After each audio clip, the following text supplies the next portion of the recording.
pretty good stuff on them, very cool. Yeah. Get my computer to work. Yeah. Okay.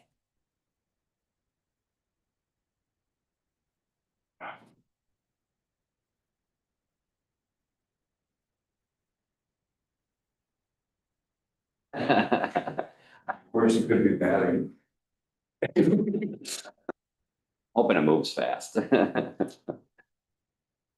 You're just the ray of light. Oh, All thank you. right, I got 10 o'clock. We will call the meeting to order and we'll rise for the pledge. I pledge allegiance to the flag of the United States of America and to the republic for which it stands, one nation, under God, indivisible, with liberty and justice for all.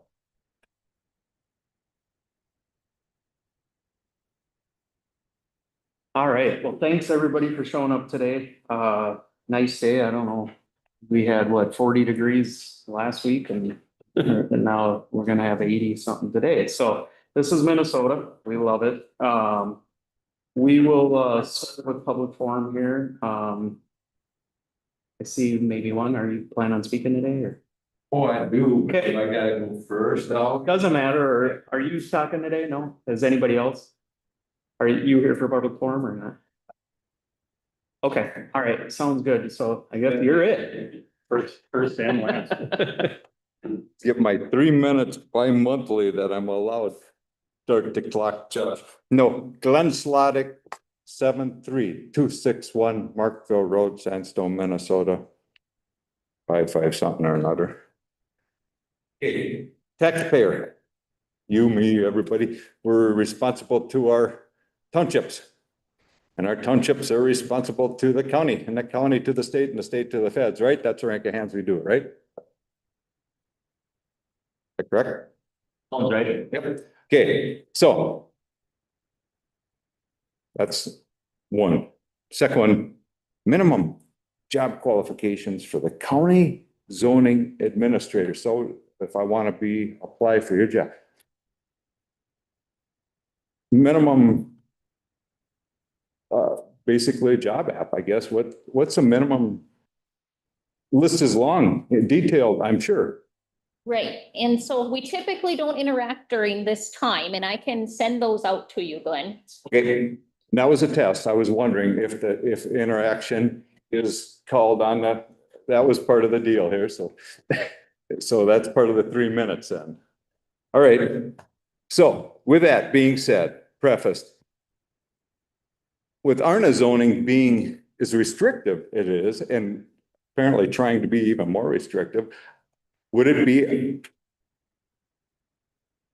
I can assume that their training for the ARNA zoning administrator must then be at least that is qualified as the Pine County zoning administrator. And I'm not, this is no attack on our Bob, we love him, we all know him, it's no big deal, but for his successor is where I'm going on this. If we're gonna be restrictive, I gotta make sure that we're gonna do this in such a way that we can carry this on and not just dump this back on you guys. Okay, so I'm asking that's a question. Should and does the county hold the township accountable to being as restrictive, as trained for the position as the county's position to enforce the same or more restrictive rules?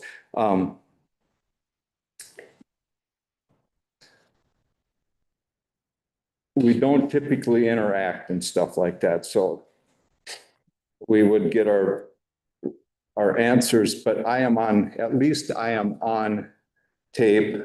Anybody can watch this now asking these questions. They were all heard. That's basically what I need to do. Thank you. Yep. Thank you. Where was I? Thank you. You have 29 seconds left.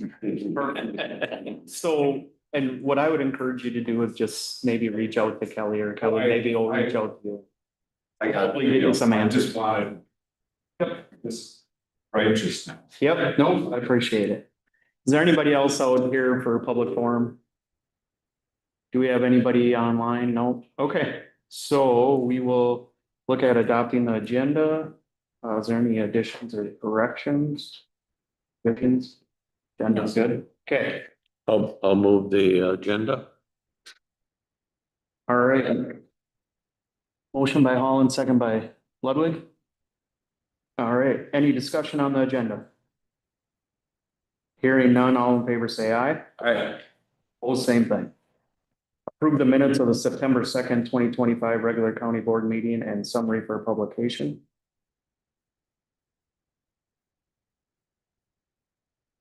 I'll move that. Motion by Nelson. I'll second. Okay, second by Holland. All right, any discussion on the minutes? Hearing none, all in favor say aye. Aye. Opposed, same thing. Acknowledge the minutes of boards, committees, and correspondence, unapproved minutes of the August 27, 25 Pine County Housing and Redevelopment Economic Development Authority meeting, and approve the minutes of the May 22nd, 2025 Pine County Zoning Board meeting. Ludwig will move. Okay. Second. Motion by Ludwig, second by Nelson. Any discussion? Hearing none, all in favor say aye. Aye. Opposed, same thing. Consent agenda. I'll move the consent agenda. Okay. Holland made the motion. Do we have a second?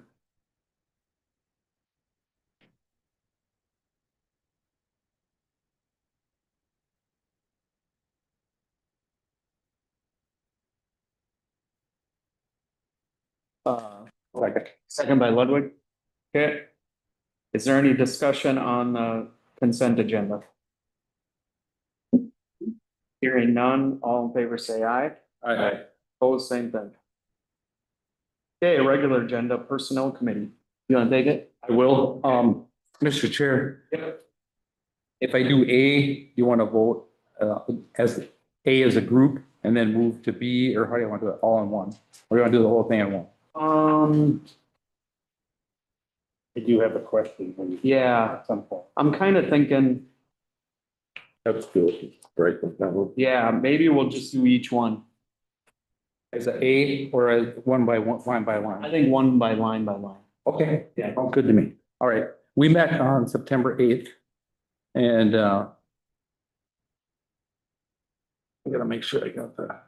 And we just came out of committee with the following recommendations. So under Health and Human Services, we acknowledge the resignation of public health educator Nicholas Olson effective September 19th, 2025, and eliminate the public health educator position due to continued uncertainty surrounding federal funding. Duties will be reassigned to other public health staff.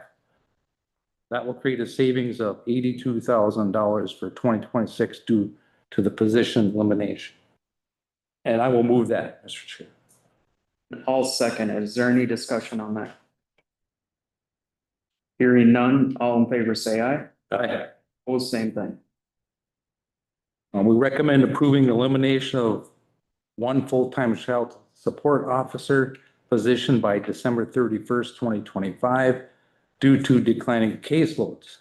There will be a savings of $31,000 in 2026 due to this position elimination. And I will move that, Mr. Chair. And I'll second that, with a little bit of discussion. This was, I talked to, when Becky came and proposed this to us, she said this one was already on. Even prior to the budget stuff, she was looking at this just as the caseloads had declined. The unfortunate, well, however you want to spin it, like I think Commissioner Holland had said quite a few times in Health and Human Services, it's not a direct savings of the person. As you can see in this, it's about a third, almost a third of the, what you're gonna save versus, on the other position. So, in that department, they get a lot of reimbursements and a lot of, stuff. So it's not just cutting a position and saving the straight out. So that's where we're at. But this was being looked at prior. So is there any other discussion on that? Hearing none, all in favor say aye. Aye. Well, same thing. Okay, for number 3, we acknowledge the resignation of eligibility worker Laura Root. It's effective August 27th, 2025, and consider a backfill at a future date. and I'll move that. I'll second that. Is there any discussion? Yeah, Question. okay. Were we gonna discuss it all? There was some correspondence with some of these resignations, or were we gonna meet separately and discuss those, or? I believe we had all received something for some of these. I don't want to mention, names or anything for confidentiality, but. I think the correspondence is just the correspondence, I believe, right? I mean, Correct. yeah. Mr. Chair, members of the board, that correspondence was simply correspondence. Any internal changes or things that we needed to do, we do internally within the administrator's office and human resources. Yeah, that ain't the first time we've received stuff like that, so I don't think typically we discussed it. It was my first. So the board has received letters in the past and correspondence. Or phone calls or Okay. emails Yeah, or, yeah, phone calls, but yeah. first letter for me, so Oh, I okay. didn't know the procedure or Yeah. rules. We've gotten them before, JJ, and they're always taken not lightly. Yep. But I would reach out if you have concerns in that particular case, reach out to HR or to Becky and put some more background on it. I think we need to take those things seriously. I think we do. Okay, I know I Data privacy. sure. Yeah, I recognize the privacy of it, especially, that, you have to be real careful. All right, thank you. Yep, no, thank you. Any other discussion? Hearing none, all in favor, say aye. Aye. Opposed, same thing. Number 4, acknowledge the resignation of child protection social worker Jeremy Lindstrom, effective August 22nd, 2025, and consider approval to waive the 2-month waiting period that we just passed for backfill due to the lengthy recruitment and training process and the critical needs in the child protection department. Additionally, it is proposed to backfill a position with a grant or 7 community support technician with a minimum starting wage of $24.66 an hour instead of a grade 10 social worker, which is a budgetary savings. And I will move that. And I'll second. And that is in this print, right? Right, it should be great. Yeah, it should be grade 7, not grade 7, so it isn't. okay. Yeah, and Becky came to us, Becky came to us and just essentially it's summed up pretty good here, but is there any other discussion on that? Mr. Chair. Well, I know we just talked, you knew I was gonna bring this up. Yep. We just talked about, this 2-month waiting period and said, there are gonna be exceptions. Yep. But you gotta make your case. Yep. And I guess I want a little bit more make your case than just this one or two sentences. Yep. So my question is, how long is the lengthy recruitment? Because that's the justification. Yeah. So tell me how that varies from normal recruitment. And secondly, what type of savings are we actually talking about? Yep. If you could answer those questions, that would help me out. Yeah. Should we have Becky? Yeah, Becky's gonna come up. I do want to note the difference starting wage between a grade 10 and a grade 7 is about $5 an hour. So I would like to speak to the recruitment process for social workers in general and some other positions within the agency, so not just social workers. The recruitment process, if somebody submits a resignation, is usually 2 months or longer before we get a person on board who's been offered the position, accepts the position, is approved by the county board. So you have that 2 months. Then they start. With child protection in particular, there's right now a 6 months training process. So we're allowing all the other staff to absorb the duties of somebody who left. And now we're adding 2 months to that process. That seems unnecessary and hurts staff in the long run. If we do backfill at a grade 7 position, you're saving money with the hourly wage. So that's one way. The other way you save money and save you could see a savings pretty quickly is through some services that we have to contract out for right now. We could do those in-house, specifically supervised visitation and transportation services. Transportation services, and Beth is more than willing to speak to, but both supervised visitation and transportation services is something the CST position could do. And right now we pay a pretty penny to have those services provided elsewhere. And I actually did put the savings in the 2026 budget at over $20,000, about $10,000 for the position, and then another $10,000 for other savings related to services. Any more questions? Or- Well, yeah, I did, just a follow-up on the recruitment. So unlike other, because you talked about this training, I mean, they're still, it's like an on-the-job training. Is that No, correct? it's DHS training. And so, yes, they are here, but they do not have a full caseload. They cannot have a full caseload while they're doing that intensive training. So how long are you anticipating recruitment to take? In the sense of, okay, so we approve it today, you know, it's the typical process you said is 2 months. Mhm. Is that, are we still looking at that taking 2 months, or is it because this is For a neat CST. stuff that it's going to be even longer? Actually, for a CST position, I could see it lasting a shorter time because the requirements are not the same as a grade 10 social worker. And Or go ahead. my last comment would be, is, you know, it's not, again, it's not critical of this particular position. It's following the process that we outlined last month here. And so, you know, you gotta make your case, and if your case is legitimate, you know, we're not gonna stand in the way of that. But that's just the process of it. Don't take this like attack on this position. I don't see it that way. I feel like I can make the case for it. I feel like I have made the case for it. And I feel like there's budget savings in 2026 because of it. And I think that's a big deal. I do think what we lose with a grade 7 versus a grade 10 is the scope of practice. So a grade 7 cannot do what a grade 10 social worker can do. So there are some things that we're compromising on as well. But we do believe that the benefit is greater than the loss.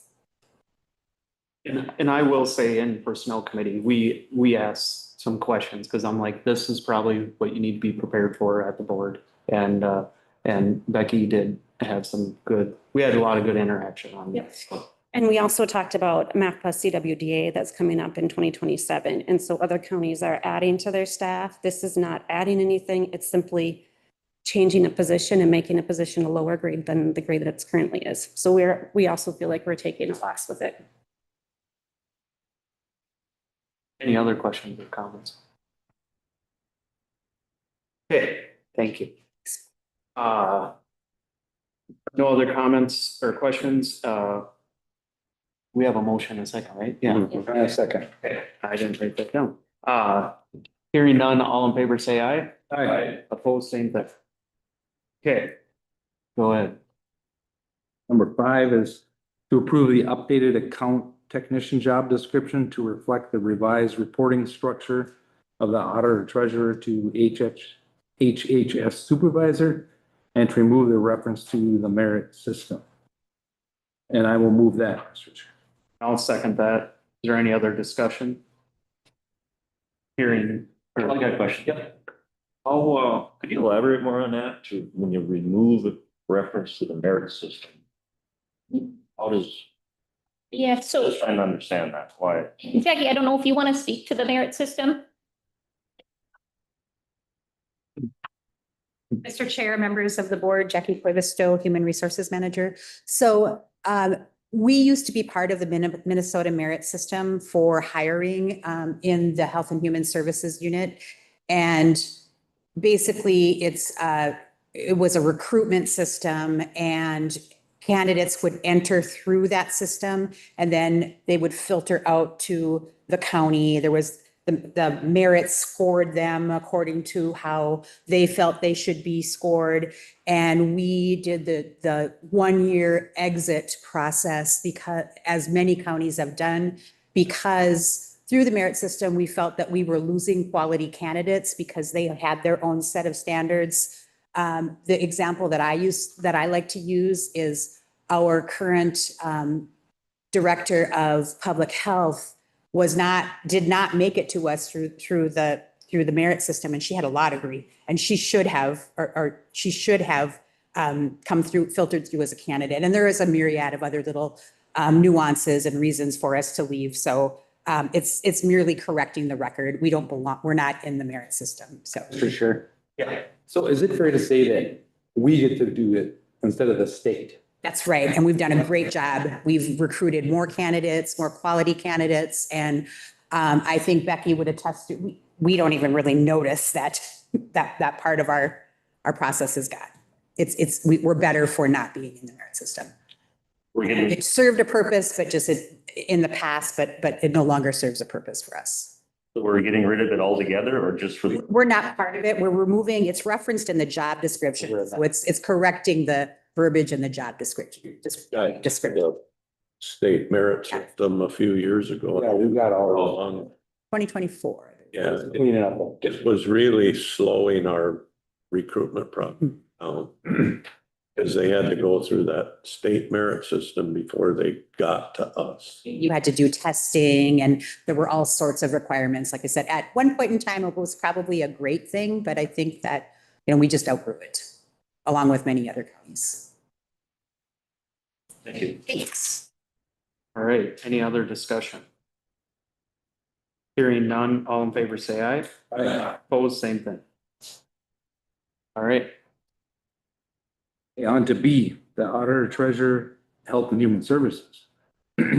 Approve the restructuring of one of the three existing Health and Human Services account technician positions to assume the responsibilities of the vacant clerk 3 in the auditor responsibilities and approve the corresponding job description. This change will result in a savings of approximately $60,000 in 2026. And I will move that, Mr. Chair. and I'll second that. A little bit of background, are you? I can If I correct can you. remember, things were taking two positions and making one, right? Correct. Yeah, okay, yeah, so essentially, were they both open or?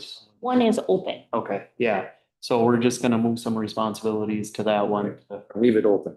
yeah, we're not filling it, yeah, so. Any other discussion on that? Hearing none, all in favor say aye. Aye. Well, same thing.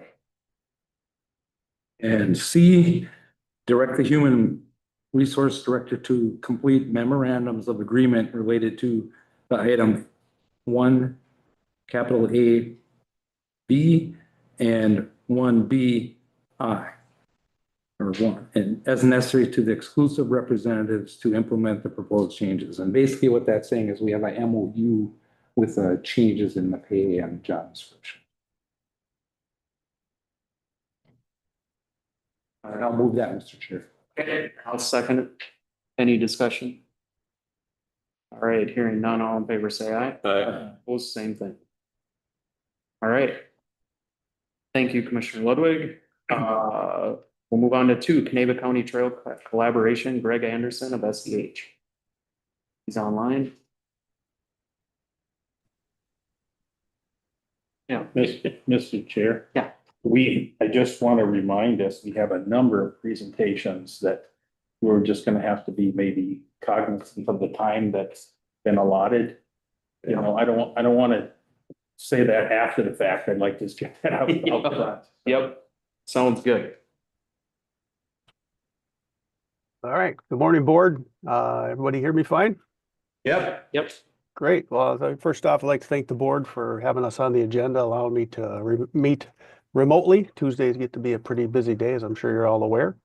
My name is Greg Anderson with SEH Engineering. Been working with the county on several projects. CASA 27 right now, the Snake River Bridge design, and this master trail plan with Leslie, and a number of other things with the highway department. So again, thank you for having me, and I will try to be brief because I know we'd like to get some comments if available or there at the meeting as part of this. So we'll see if we can share my screen.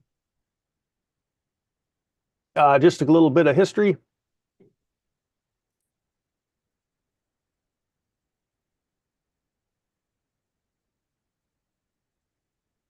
Let's see here.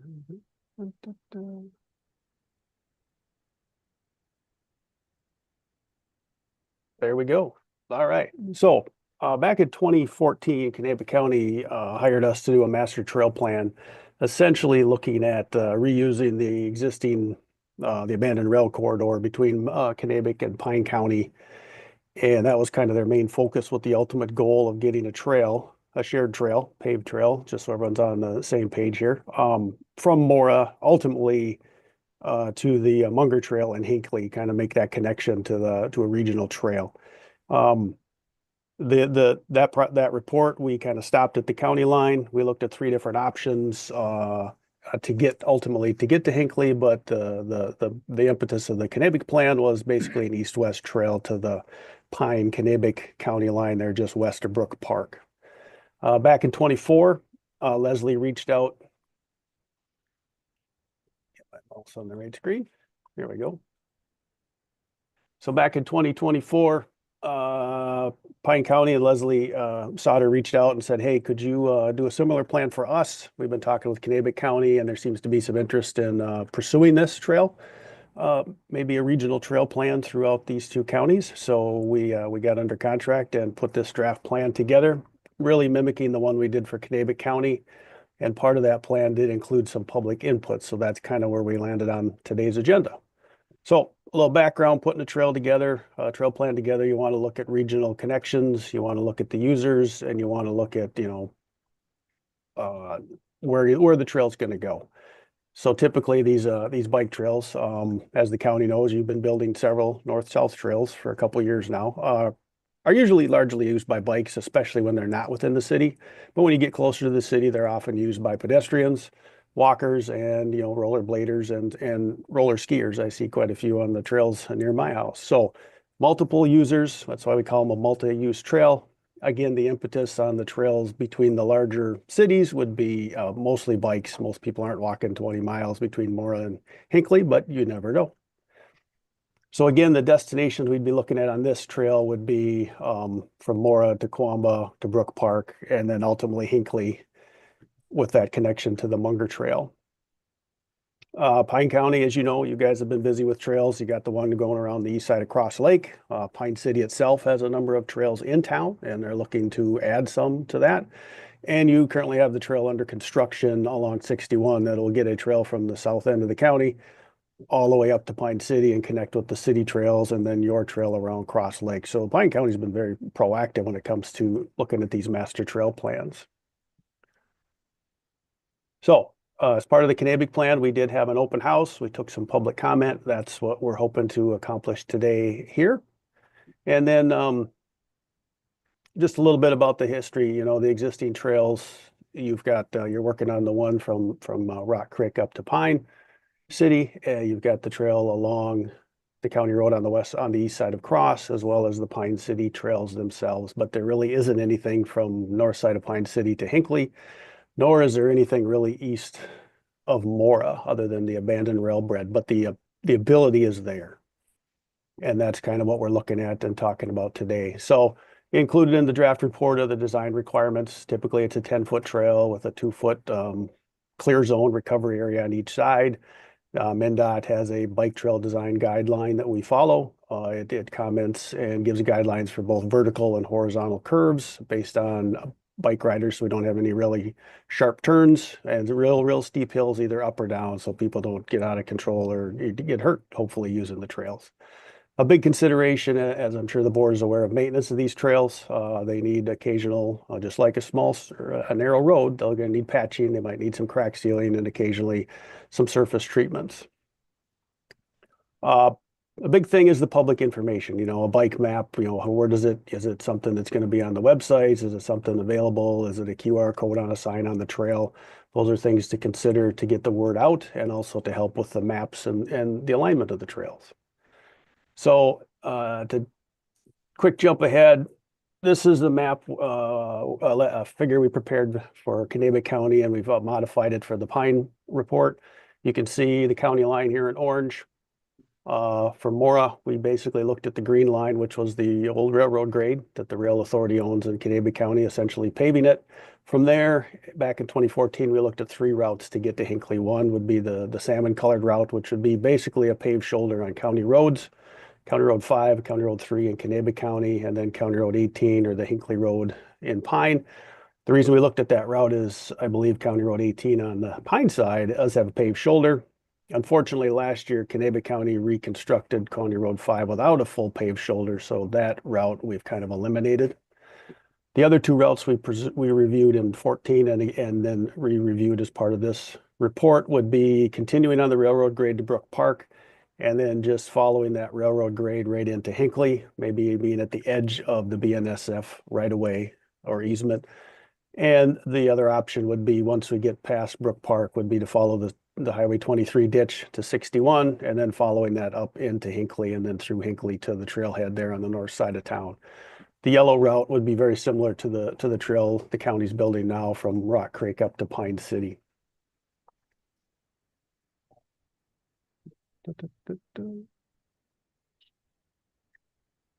So we put some costs to them. These are obviously big numbers. The trail line following the railroad, Route B, was a little under 12 miles and a little over $12 million. The big requirement there is we included a fence the entire length that the trail would be on the railroad property.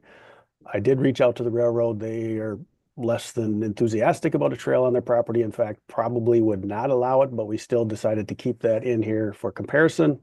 And Route C, which was the yellow route following the 23 ditch to 61 and then up into Hinckley, is almost 13 miles and a little over $7 million to do that. So multiple funding sources for these trails, legacy program, local trail DNR, regional programs through the DNR. There's federal money as the board knows, as well as bonding money.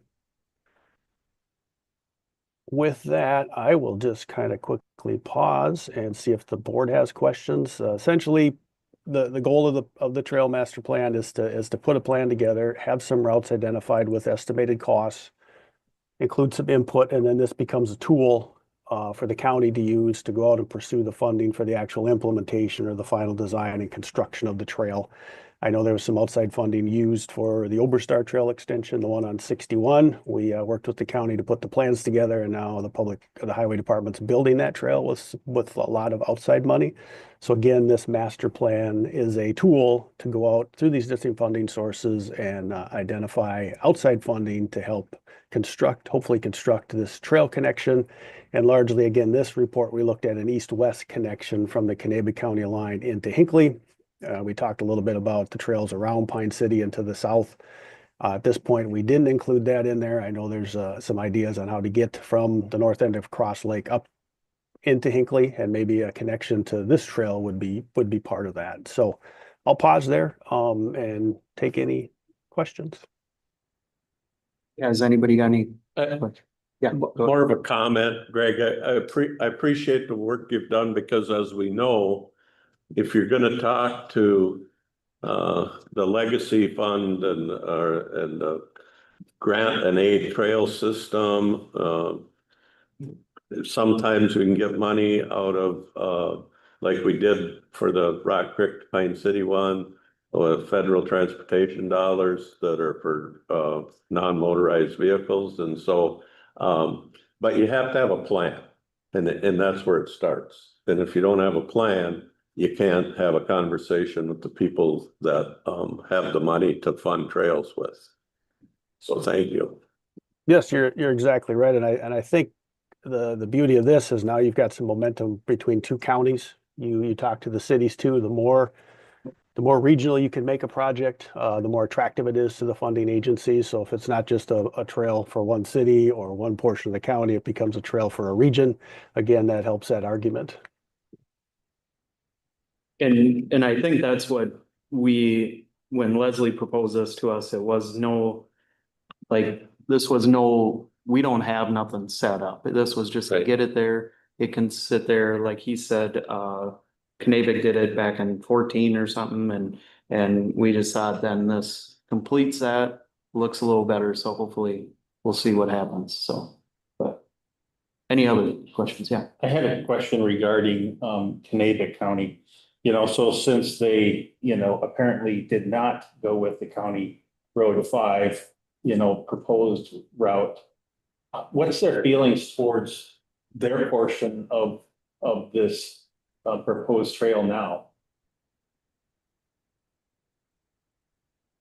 I don't have a real good answer to that. I have not talked to the board lately on the trails. I know there's been some discussion, and I don't know if Leslie could add to it, but I know Kirsten Fury, the community development director from Mora, has been active the last year with Kanabec County and obviously with Leslie and Pine on moving this forward. So there seems to be some interest over there for doing a trail. But again, as the board knows, you're going through your budget session. Trails are a nice want. Sometimes they're not a have. And sometimes it's difficult to make that case. I did talk a little bit with the county engineer about 5, and he just said that we didn't have it in the budget to do a full paved shoulder and didn't think it needed it on 5.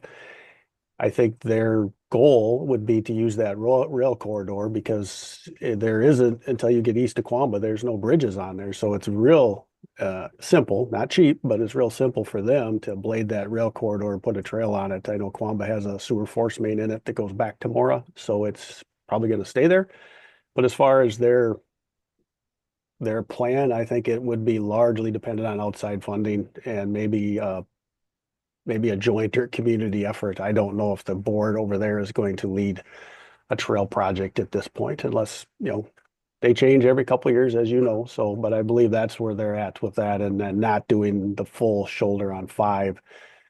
I didn't say kind of hamstrung this goal or this study, but it did eliminate down to 2 routes. And I did want to add, of the 2 routes, the rail one might be difficult, the blue.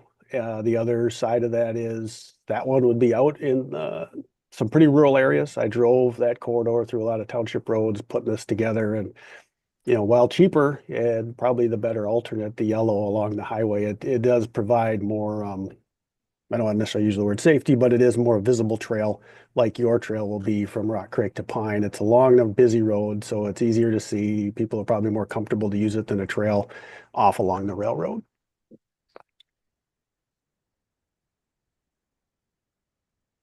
Any other discussion? Questions? Okay. You got more or? I do not. I don't know if anybody in the audience at the meeting was going to comment or not. I think the goal was to, if there was some, to take a little comment. We include that in the report like we did before we final it. Yeah, we'll open it up to public comment, so, yeah, come on up. You gotta do your name and where you're from. Glenn Slotnick, 73261 Markville Road, Sandstone, Minnesota. I'll be on record in McLeod County fighting the loose line trail to the end. They win. Perpetual maintenance was my big deal, and perpetual funding for perpetual maintenance was a huge deal. It's small guy that ends up always paying these wants versus needs. And that's my statement. I appreciate it. Thank you. Anyone else from the public in here want to say anything? Do we have any public online? Okay. All right, and we don't need no patch, right? Yeah, there's none. Okay, well, we appreciate it, Greg. Thanks for putting this together, and we'll see what happens. Thank you for the time. Good to see you. Thanks, Greg. All right, so we'll move on to Carrie Jennings, Snake River presentation. And just a quick background while she's coming on here. She did this presentation for the Snake River Joint Powers Board, and I just thought it was very interesting. There's a lot of technical stuff in here, and I know some of the guys here. I mean, most of this, I don't know if it hits every part of our, districts or whatever, but there's just a lot of interesting information and even more a little regional. I know this is most on the Snake River watershed, but if you pay attention, she talks a lot about the glaciers and all that kind of stuff. I just thought it'd be interesting. maybe a little nerdy, but hopefully you guys get a kick out of it. So thank you, Yeah. Carrie. Thank you. And I did try to trim it down to focus more on Pine County because that was my entry point into this area I mapped. I was the geologist that did your Pine County Geologic Atlas many years ago, maybe 1999, 2000. So I'm going to give you this geologic perspective on the river. And there's a lot of things that happen on the land that impact the water, and that can have something to do with water quality, but also contributes to stream bank erosion and issues that you have to think about when you're making trails, for example, or bridges. So it's possible to really change the hydrology of the river by draining water too fast to the stream. Row crop agriculture and CAFOs can increase contaminants in the river and impair certain reaches of the stream. And then you can also have sluggish reaches that warm up in the summer and have E. coli problems when you have animal agriculture. So this presentation was really, and the whole project was designed so that the manager of your One Watershed, One Plan, Mary Pullman, understood what was happening out there. So it was just to get her familiar with the different substrates and activities in the watershed. And when I even look at a map of the watershed like this and see these different colors that reflect land use, my mind ties them directly to geology. In fact, when I was mapping, I knew that if I was looking at hay, then I was on a certain type of geologic deposit left by the glaciers. So I want to try to just convey a little bit of that to you because the distribution of land use is impacted by what the geology is, and then that impacts the water. So that's the goal. So I'm just going to try to convince you that this geology exerts fundamental control on the river and all the activities in the watershed. And I'm going to start a billion years ago. So apologies for that, but your rocks are kind of old, but they're super important because 1.1 billion years ago, our continent started splitting apart and opening up like the Atlantic is continuing to open, or like the Red Sea is opening in Africa. And it opened up as wide as that green area is on this map. And it was filled with not only the lava flows, the black basalts that you see on the North Shore and in Pine County, but it opened enough so that a sea came in, and you actually had sands that you see in Robinson Park just deposited in this seaway. A collision happened on the East Coast, probably the forming in the Appalachian Mountains, that squeezed this shut again. And so we don't have an ocean here. You aren't on oceanfront property, but this crustal separation I'm just showing you block diagrams of this sequence, opened up, a depression formed that allowed the ocean to come in. It kept dropping. We have tens of kilometers thick of basalt that is weighing down the crust here. And then the final closure popped up these rocks, especially the sandstones, so that they're visible at the surface. So if I were to color in a geologic map of the whole region, this blue area is where we can see basalt. You mostly think of the North Shore or Taylor's Falls, but you've got it in spades. And then the older crust that was splitting apart, that little tiny bit of that is in Northwest Pine County. So I'm going to show you pictures of that. This is like an X-ray of Pine County, and we can see different magnetic properties and densities of rocks by using certain types of imagery. And the stripy stuff on the right-hand side, those are the basalt flows that they were layered upon layer of basalt, but then they're tipped on edge, kind of like a book on its edge. And so you see kind of the edges of the pages sticking up there on the right-hand side. Whoops, I have it set to go automatically. The very quiet zone is the sandstone, and then the older crust is up here in the northwest. So those are the colors that are represented there on the right too.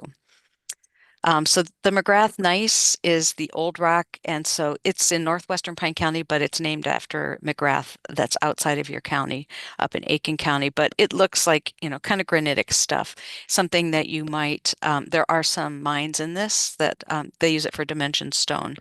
But the basalt is what you have in Pine County. These are the lava flows.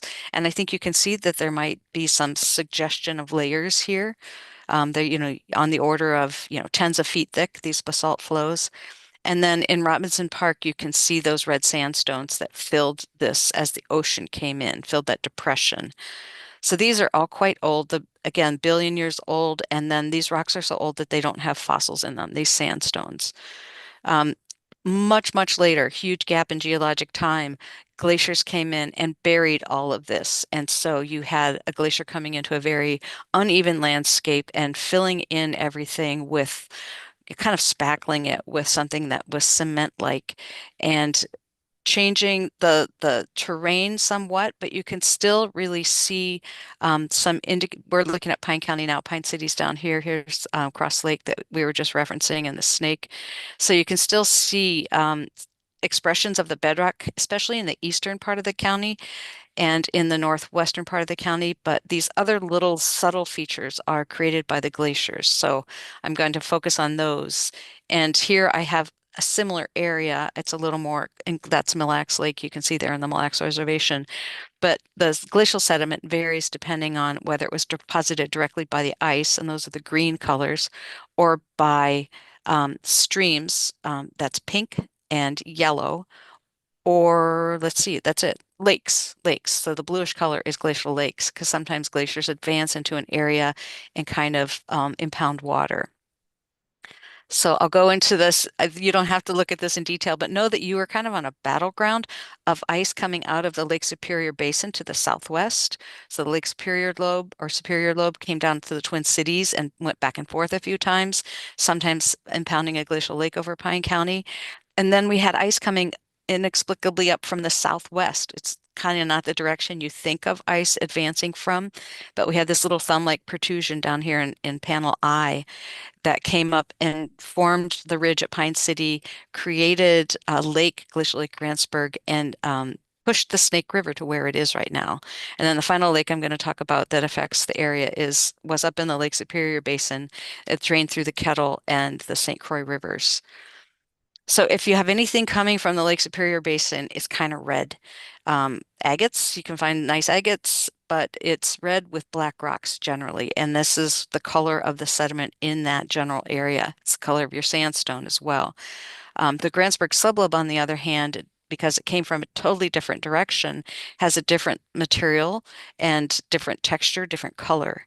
And it is yellowish brown in color. And I think I have a picture of that in this next one. So here you can see the Grantsburg sublobe over Superior lobe, southwest sediment, southwest derived sediment over northeast derived sediment. So very strongly contrasting colors down like on Willow River in Pine County. And the other thing that exerts really strong control in this area is this system of subglacial drainages, which were kind of like storm sewers underneath the glacier, like mile-wide storm drains that carved tunnels into the ice, up into the ice, but also down into the whatever was the bed below. And then when they discharged at the ice margin, they deposited these huge fans of sand and gravel. And if you've ever wondered about those lakes in west of I-35, I should have looked up town names because it's been a while since I've been there. Um, Finlayson, you can see that you have these tunnels that are trending to the southwest there, and they used to have deposits of sand and gravel in them. These ridges up here, little snake-like ridges called eskers. Those have mostly been mined away. And then you have big fans of sand and gravel at their margins. So let me just show you the Pine County aggregate map that I did back in 2001 when I had a different name. Everything pink is a deposit of sand and gravel, but these little kind of black patterns that look like nested arrows, those are eskers, and then you have big fan deposits, so trending to the southwest. The glacial gravels are especially prominent near Mora too. You have a lot of these tunnels, and you can recognize them now by these long, skinny lakes, and then the fans at the southwest end of them. So again, the glacial lakes are also important for your history, not only the ones that were impounded here, Glacial Lake Grantsburg and this Glacial Lake Lind, I'll go into those a bit, but also the glacial lake that was in Lake Superior that drained through your area. If you canoe the Sunrise River, you can, or look at St. Croix State Park, you can see this beautifully laminated silt and clay that was deposited by Glacial Lake Lind. It was about 1,000-year old lake, lasted for a long time in front of the glacier, and you can see how it's kind of hanging up water in this picture. It's very impermeable to any water moving through it. So if that's in the subsurface, you need to understand what it's doing to your water. Glacial Lake Grantsburg, on the other hand, is not as clayey. It tends to be silty and different color, and it's where I see a lot of hayfields and row crop agriculture where it exists in Pine County. This drainage of the Glacial Lake Duluth that was up in the Lake Superior Basin created both the Kettle River and the Brule to the St. Croix River. And you can see that those two came together in Pine County in a way that was kind of dramatic. You're not seeing the Pine County border really clearly here because you're seeing Wisconsin on this side. So here's the Glacial Lake Superior Basin. You get a little tiny bit of that in northern Pine County, Glacial Lake Duluth, I'm sorry. And then the outlet that goes through Moose Lake that comes down, the Kettle's coming down here. It's cutting through something hard at this point. It's coming into the basalt cutting. And so it backs up here. There's a big sod farm on I-35. When you see this area, it's just water kind of swirling and impounded and depositing a lot of sand. So dramatic and profound drainage through there that created an outlet that's still being used by the modern rivers, but even more so the drainage that is here on the Wisconsin border that is in the Chengwatanga Forest and St. Croix State Park. I don't know if you remember, there were some hunters that got lost in the state park years ago. They were in this very confusing landscape, which is just huge scoured surface of the what was draining down the St. Croix. And this is important even now, those two drainage events, because our modern rivers are still responding to those cutting events, those channel cutting events. Those were huge water volume events. And so those rivers were incising. Now the rivers have much less water to work with, but they are still responding to this lowering, the base level lowering of the river system. So the rivers up here, they don't know it, but they're ultimately draining down to the Gulf of Mexico. And so eventually, if given enough time, there will be some kind of a smooth slope all the way down to the Gulf. However, we know that there are local controls on the base level or the depth that the river can erode to, and that's because you have hard rock in this area. So our streams are more likely kind of systems of a nice gradient and then a step and then another gradient and a step. I'm going to call those steps nick points. So that's one thing I want you to take away, is that rivers are still adjusting to something that happened probably 14,000 years ago because of that base level lowering. But then rivers naturally meander, and these meanders can get wider over time, but then the whole meander form actually moves downstream. That's a normal thing for rivers to do, for that light blue path of the river to want to translate downstream. So it makes it problematic to have a border or something close to a river corridor because of these fluctuations that are normal. And again, the more water you give the streams, the faster they'll make these changes. So I'm just going to show you this. Here's the Lake Superior Basin. Here's the Glacial Lake Duluth shoreline. I hope you can see my cursor. I'm chasing the Kettle down the Brule to the St. Croix. Even on this zoomed out version, here's Pine City. You can see those channels. And if you zoom in where the Kettle and the St. Croix come together in the Chengwatanga, I think that's the forest there, but it's the state forest and then the state park east of it. You see all these bars and the way they kind of come together. Crazy, crazy wide river at some point. This is the Snake coming in, and you see how it's kind of pinned by this ridge of glacial sediment. So the Snake itself is strongly impacted by this cutting event and still responding to it. And I have this kind of annoying animation to show you what's happening. A river, once it has its channel lowered on the lower right-hand side, if a channel's lowered, any tributary to that lowering event has to adjust its gradient by unzipping into the landscape, delivering sediment to the river. So the Snake is doing that downstream of Cross Lake. So I took Mary on these reaches. We did it over the course of a few days. And then we drove this one because you don't really have to canoe it, and it's actually really slow, flat water there. But I'll explain what the different geology is in those areas. So this first reach, it was really clear to us that we were seeing the effect of the tunnels. Mora Lake is in a tunnel. The big gravel deposits are here. There's another big tunnel coming here. This is the sand and gravel map again. The darker the brown, the more high quality the gravel is. So Mora and Fish Lake, and then there's even another one here. This is weird for us, a river to intersect a lake. And I know it does it multiple times in Pine County, and you might be used to it, but it's really unusual for that to happen. And one of the things it does is create a fairly low gradient for the river, but also a place for floodwaters to kind of escape to.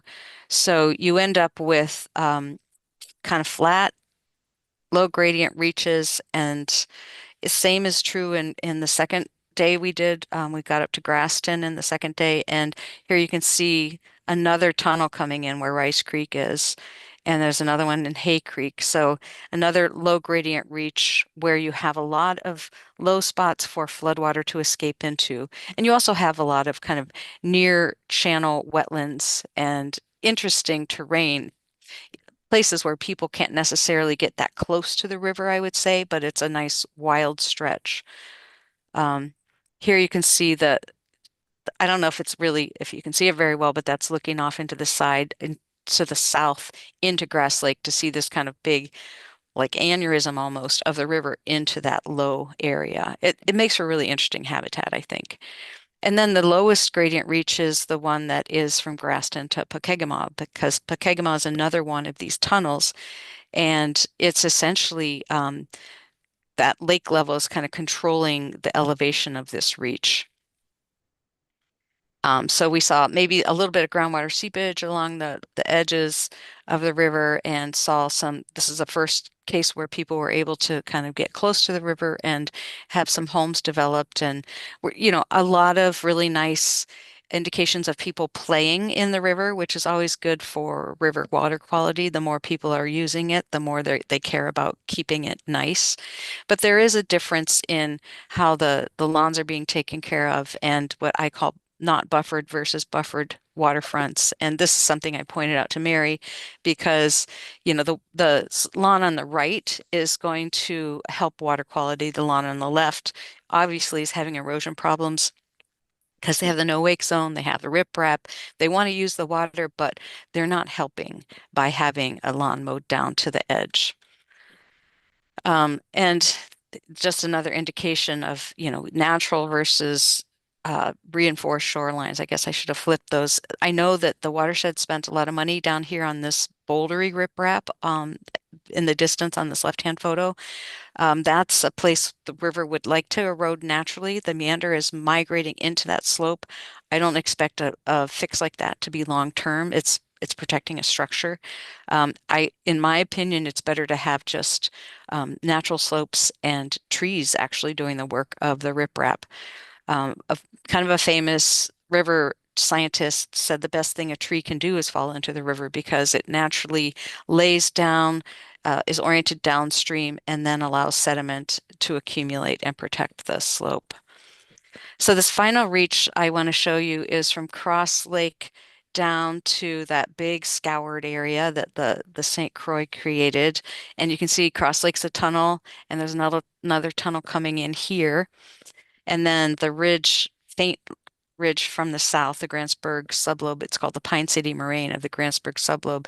This is the steepest reach, and it's a super fun canoe run, actually. We used the outfitter, I can't remember his name now, but we used a local outfitter to do this because he said it should be kayaks only, and he told us what flow we should go at. But this one, again, is affected by, here's the Pine City Moraine, and the erosion coming down the St. Croix, zoomed in on the right.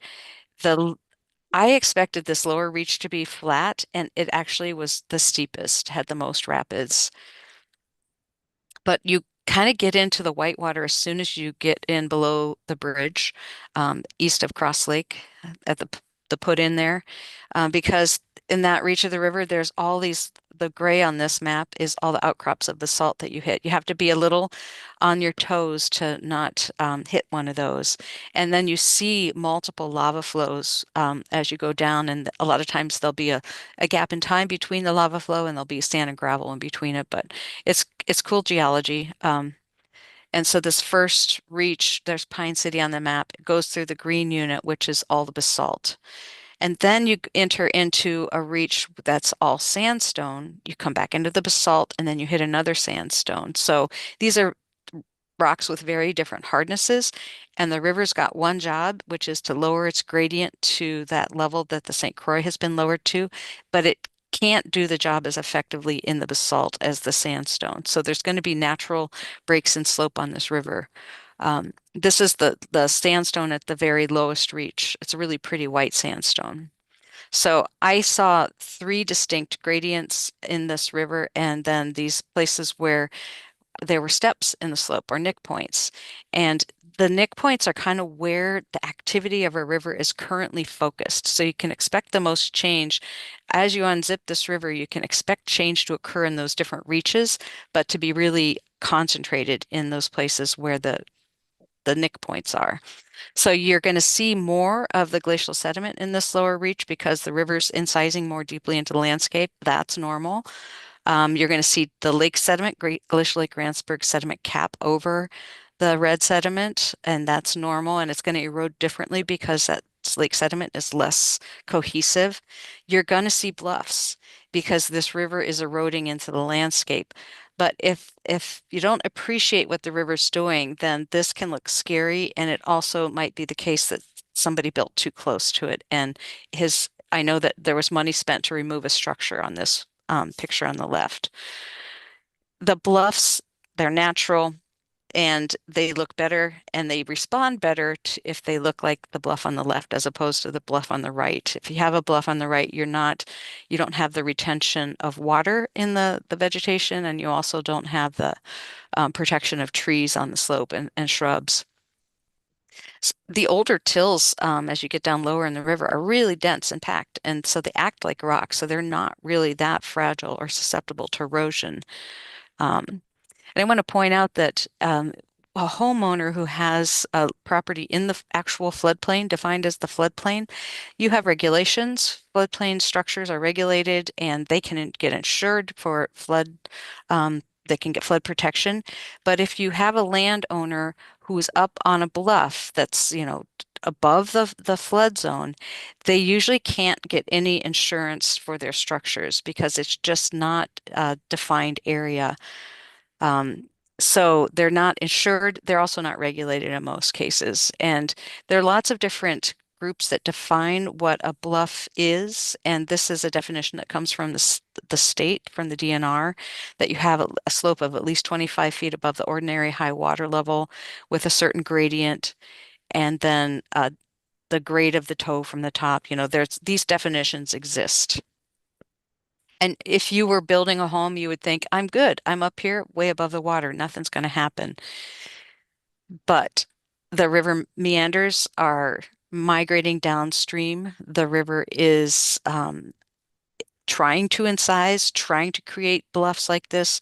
So really the best strategy for reducing risk of slope failure and loss of property is to avoid placing structures too close and to maintain vegetation to stabilize the slopes and minimize any erosion during land disturbances. And then you don't want to have like an outlet for your septic tank or drain a swimming pool or anything, or have loading the surface with water. That becomes problematic. So typically, there are places, I shouldn't say typically, but there are places in the state where people have overlain the river corridor with zoning so that they can have setbacks to avoid situations like this. So a setback of at least 30 feet from the top of the bluff. And then there might be some additional constraints on what you do on that bluff face. And so these are often imposed by local governments. And I can say that I can give you some examples of counties that have done this, like Blue Earth County and Winona County. Both have steep slope issues. And they might impose some vegetation standards saying that you can't intensively clear the bluff. You can have a line of sight to provide a view to the water or accommodate access to the water. But it's better if the bluff is covered somewhat like that. You are not very far from the wild and scenic river standards that are on the St. Croix. They typically start at a slightly lower gradient and then have greater setbacks. But I would say this is a treasure. I actually, after I finished with Mary, I brought my family out and we canoed this lower reach again because I really thought it was fun. But we canoed it on a rainy day, and it was interesting because I'm glad I saw that because this sediment that's right hugging the south shore of the the Snake River was delivering all of this mud to the river. So I saw it with Mary on a very clear day with a beautiful clear water, but it was good for me to see it in a rainstorm too because there's sediment delivery. It's a very brief period of sediment delivery, but it is impacting water quality on this lower reach. Um, but it's a beautiful forested tributary and or has tributary watersheds. And I saw people doing some really cool fishing from interesting boats. And I saw the what she called the $1 million bridge, snowmobile and ATV trail crossing. And it was really good to get a whole river perspective. So I'm going to end there.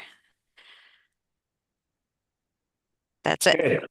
All right, well, like I said, I appreciate it. It was just, when I seen it, it was kind of interesting. There's a lot of stuff in Pine County. That's why I asked you to come here. So I don't know, has anybody got any questions or comments or? Yeah, I do. Yeah, go ahead.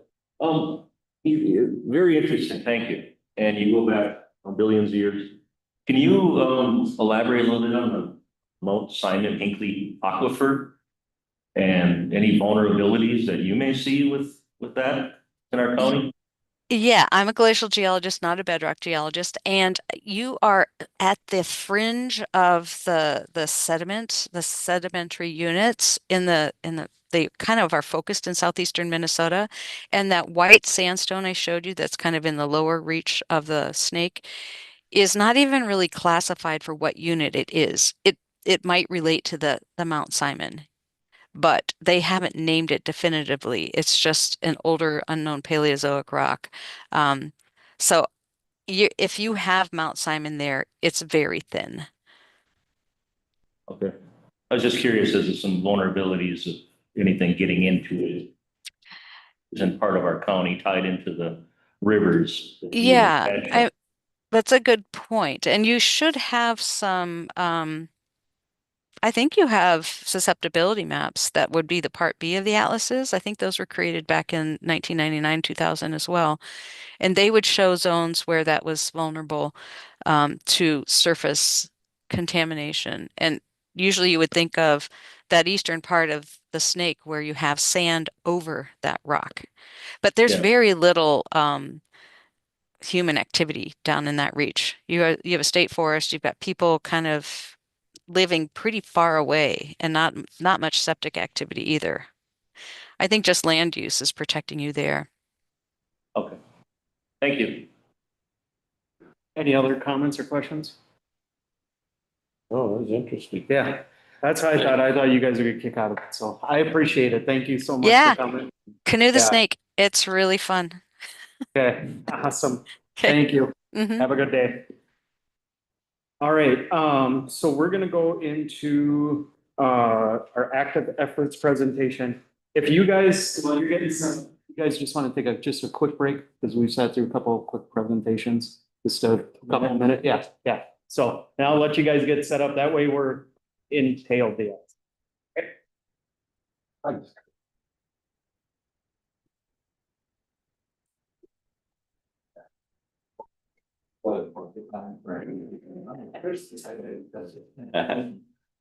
That crazy Friday. Yeah. Yeah. It's crazy.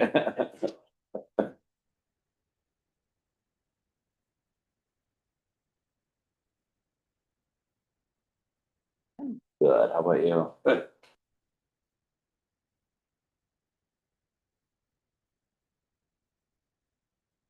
Made reference to the $1 million bridge for the trails on that. Yeah. Did you catch that? You know where that is? No, but there's plenty of them in the state. Bridge that goes across on a Somerville Trail that crosses the lower Snake. Is that right by miles or more up from St. Croix? And it's been there for a while, Islanders probably, and reportedly I don't know, we didn't know for sure. Reportedly, it cost $1 million when they built it. Yeah. I don't know. Thanks, Kelvin. Yeah. It's a pretty neat bridge and it accesses all of the Shing, southern end of Shing, Tennessee. Yeah. Bridges are the least perpetual maintenance problem though on a trail. Yeah. The trail itself. The only. The original cost is they're up like a dog. It's kind of expensive, but then paying for the shots and everything yearly. Is The only. Analogy. Huh? It's quite the analogy.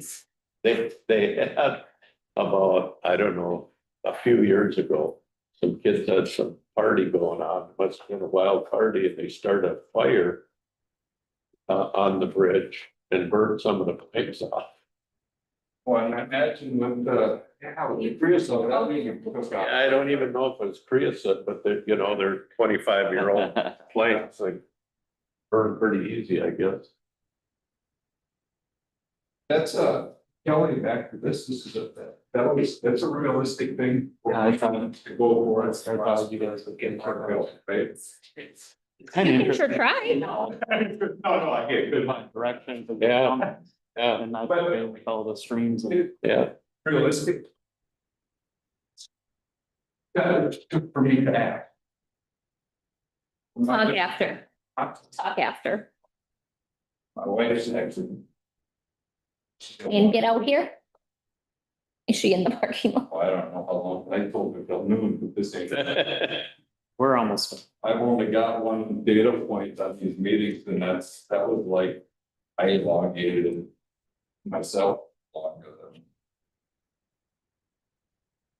We're around here to get that.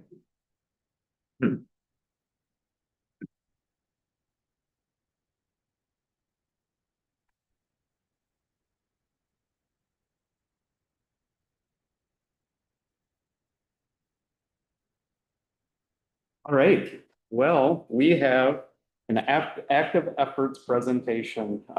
So thank you, Becky, and your team. This will be interesting. So, Absolutely. And it'll be 10 minutes, not 15 minutes. Okay. That's what we're good on for, 60 Right. on track. Good morning. My name is Becky Foss. I'm your Pine County Health and Human Services Director. With me today is Child Protection Social Worker Brittany Hoagland and Child Protection Supervisor Beth Jarvis. And we are here to visit with you today and speak to and look at active efforts and what that means.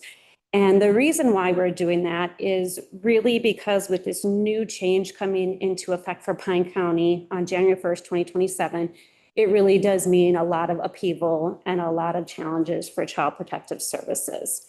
MAFPA CWDA stands for the Minnesota African American Family Preservation and Child Welfare Disproportionality Act. I am going to call it the Act from here on out. It really requires a lot more for local agencies related to active efforts. We're going to walk through what an active efforts case may look like, what a current reasonable effort case looks like, and what it could potentially look like if it was active efforts and what that would mean. And then really why you should care. And simply put, just getting to the punchline very early, it's going to take a lot of resources in terms of staff time and financial services for financial resources for services for child protection families that are interfacing with our system. And then we're going to talk about next steps. So why was MAPPA passed into law? So you can see here that's directly out of statute. The Minnesota Child Welfare System has some disparate outcomes for certain groups of people. One of those groups of people is for African American kids and families, and there are others as well. So this act is really designed to do everything to ensure that local social services agencies are doing everything they can to keep families together. And if children do have to be removed for safety reasons, that they are reunified as soon as possible, and really trying to get better outcomes for kids who are disproportionately impacted by the child welfare system. MAPPA is really, or the act, it's really based on something called ICWA. It's set up like that, and ICWA stands for the Indian Child Welfare Act. ICWA is often referenced as the gold standard in child protection casework. I'm going to call it a little something different for this presentation today. I'm actually going to call it the Cadillac version of child protection, because what we see with boots on the ground is that it really demands more in terms of staff time and resources compared to reasonable efforts cases. The law takes effect for Pine County on January 1st, 2027. I do want to point out that in today's day and age, there's a political divide. This law did not see that division. It was broadly supported by the Minnesota legislature. And in fact, it passed unanimously in the House, in the Minnesota House of Representatives. And our local legislators also voted to approve it. After it was approved, local agencies were asked to do a fiscal note, what it would look like to implement this act, effective 1/1/2027. And it's frightening, honestly, from a financial perspective, what it would look like. I think active efforts sounds really good, but if you're not the one responsible for active efforts, there's a lack of understanding about what that actually means. When we did our assessment in-house, we determined that we would need a lot more staff, another child protection supervisor, and some administrative support. And you heard earlier today, we're kind of going the opposite direction where we're not backfilling positions sometimes immediately, and we might go from a grade 10 to a grade 7 position to support the unit. So instead of what it feels like beefing up for the act, we're having to really take our time because finances are an issue. Finances are going to continue to be an issue based on everything that's happening on a federal and state level. And with that, I am going to toss it off to Beth and Brittany. So I'm going to go over a couple of our case examples, and one of them, this first one specifically, is already an active efforts case under ICWA. And the following case example will be just the reasonable efforts case. This particular case opened January of 2020. There were multiple cases open prior to, so we already had been involved with the family before this particular case opened. And then it went into out-of-home placement. Since then, about 4.5 years later, we've spent about $350,000. And mind you, there's multiple children, there's multiple fathers, there's multiple homes, multiple foster homes. And the children are still no closer to reunification at this time. Just going through some of the active efforts that we had to, and this is just like a very brief demonstration, including multiple cell phones, whether they were lost, stolen, damaged. We still have to try and find ways for these children to be able to contact their parents, for parents to be able to connect with providers, making sure mom had a roof over her head. We really want to focus on some of the things that led up to out-of-home placement. And so and a job not being one of them. So like we want them to focus on chemical use or parenting education, so we as the agency decided to take one more barrier off of their plate by paying the rent, paying the initial, the down payment damage deposit. Mom ended up doing chemical dependency treatment out of the county, which in order to make sure that she was able to visit with her children, we paid for taxi transportation, which was over $1,000 for just one visit. And normally in these cases, we're expected to have multiple visits a month. Well, I would say a week. So we would also pay for hotel stays. Unfortunately, this family struggled with maintaining the hotel room. And so the hotel would reach out to us and say, hey, there's damage. We need you to pay for that, which we did happily. We would provide Visa cards to help pay for food, to make sure that mom was able to feed her children for the weekend. We paid for personal hygiene supplies multiple times. And that's just like some of the physical things, like we're still trying to coordinate treatment, and provide transportation for those treatment programs, parenting educations, drug testing, supervised visits. And I remember one time in particular, my colleague and I were driving 2 hours away to make sure that this mom could get a visit with her children out of county because she's already exhausted all of the hotel rooms in the county. And mom was 2 hours late. And so we had to wait 2 hours before mom got there and probably returned. I didn't return home till about 8 p.m. that night. This second case is just a reasonable efforts case. And so we don't really have to quite go to the same extents. This case only opened in March, but again, there were prior interventions. We do everything that we can to try and provide or prevent out-of-home placement. So service expenses. So again, this is parenting education, cell phones, gas cards, Visa cards. We spent 23,000 for the parents and about just over 28,000 for the children. And that's just 3 months.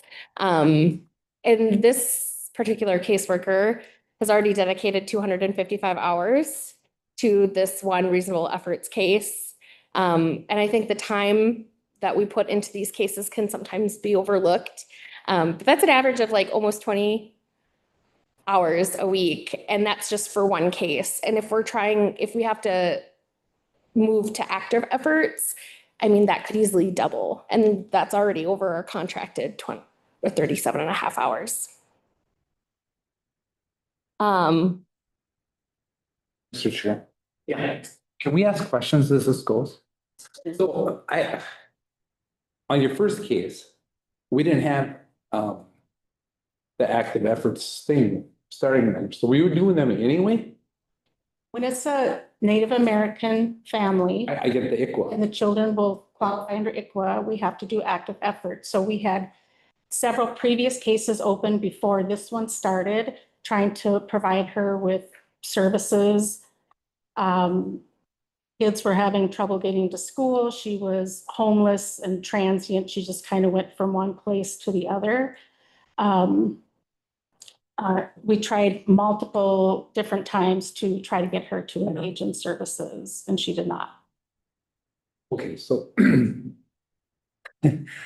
so at some point, and I know this is, I don't want to stop because I worked this, but I'm used to them going with other members of the family more distant within ICWA case. And does that not meet criteria then to make it, or how, I'm confused on how it could go so long and get to a point where you wouldn't say something's not working here. What can we do different? So not all tribes will do a termination of parental rights. Mille Lacs Band of Ojibwe does not recognize termination of parental rights. The only permanency option under their tribe is transfer of custody. And when you don't have any options of custody, that plays a role into it. Also, tribes also do not look at permanency the same way we look at permanency. We have very specific statutes and laws that we have to follow. And for the tribe, their belief is that no matter how long kids have to stay in placement, they'll continue to work with the family until there can be reunification. Yeah, and they have a different standard than we do. Correct. That's what I was kind of alluding to. Yes. Used to. Correct. But there's nothing we can do about that. No. except we pay the bill, right? So, Correct. so that's where how can we separate us from that if they want to take it over and meet their criteria? They would have to become an initiative tribe through the state. And Mille Lacs Band has stated they will not be pursuing becoming an initiative tribe. Thank you.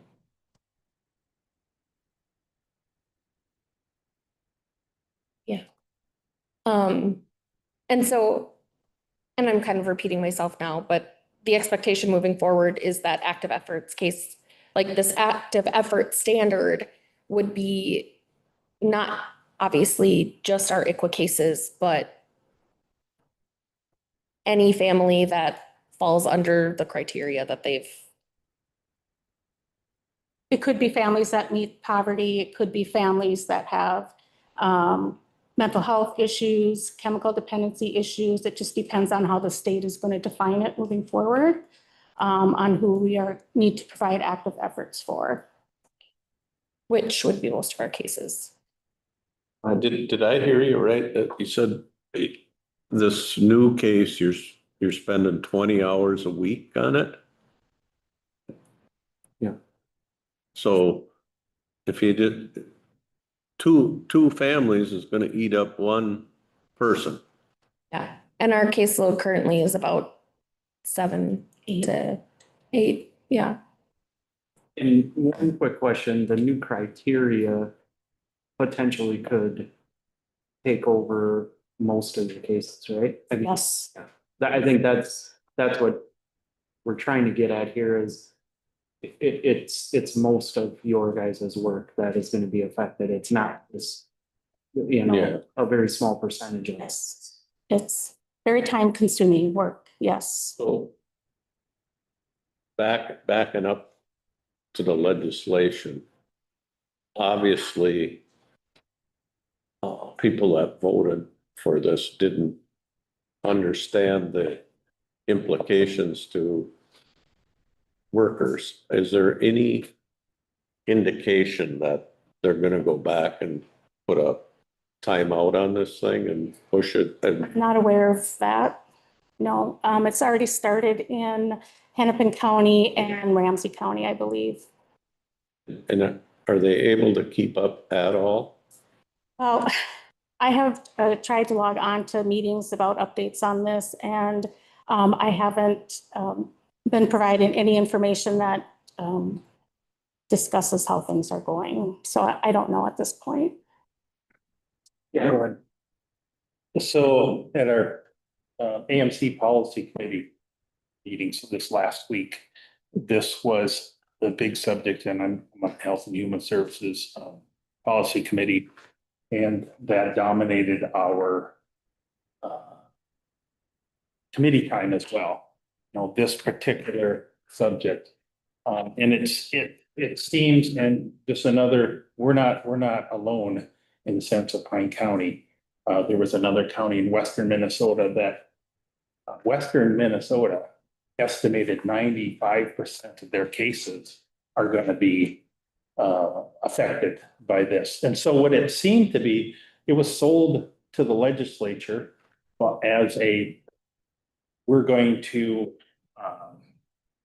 there's a group that's behind that needs to be caught up. Well, that may have been the selling point, but what it really seemed to do is raise the bar for virtually everything to a different standard.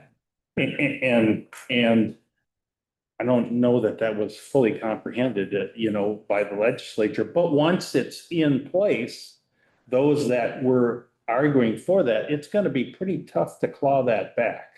Right. So I'm not terribly optimistic that we're going to find relief, because it's been tried this last year in combination with some other things, with the divided, and it didn't gain any traction, so I'm not terribly optimistic about that. It's just we're going to have to figure out how to work our way through this, So this came about regarding disparities of children, disparities of children of color going into foster care placement or even being in the child protection system versus white children, white families. So I think what's hugely being missed here is that disparities have developed over centuries, over decades. It's not something that social services can just fix. It's about socioeconomic status for families. It's that repeated family cycle of mental health concerns, chemical dependency concerns. And when you think about active efforts, which really means we have to do all this work for the family, we need to pay for all these things so that they can focus on the services that they have to do. However, we are losing the ability to hold parents accountable for what is happening, what needs to happen for change. And if we go in there and we're responsible for doing all those things, where's the change going to happen? Once we're out, what's going to happen? And we can see that even when ICWA was developed, as it states, Native American children were, Indian children in Minnesota were placed in foster care or adoptive homes at a per capita rate of 5 times greater than non-Indian children. Today, it's 13 times the rate of non-Native children. So something's really not working, and I'm not sure how to get people to understand or legislature to understand that disparities is much bigger than just paying for everything for a family. That's not going to get them a different socioeconomic status. It's not going to, we can't move people into better neighborhoods. We can't put kids in better schools. That isn't something our work is going to be able to change. And that's how you're going to change disparities, is by looking at all those areas and try to make a change. But it's not going to happen through social services. Yeah, so what do you do? The kids, I know how you guys, I was, personally, I'm offended that this even affects us because you guys did such a great job my whole career. You always did the best you could possibly do and keep the kids stuff, man. But you can't, it's harder to fix parents. You know, the levers that you can use there, it's a whole different problem. And to me, that's what keeps knocking it down, is because they're the ones that aren't rising to fix the problem. The kids are stuck.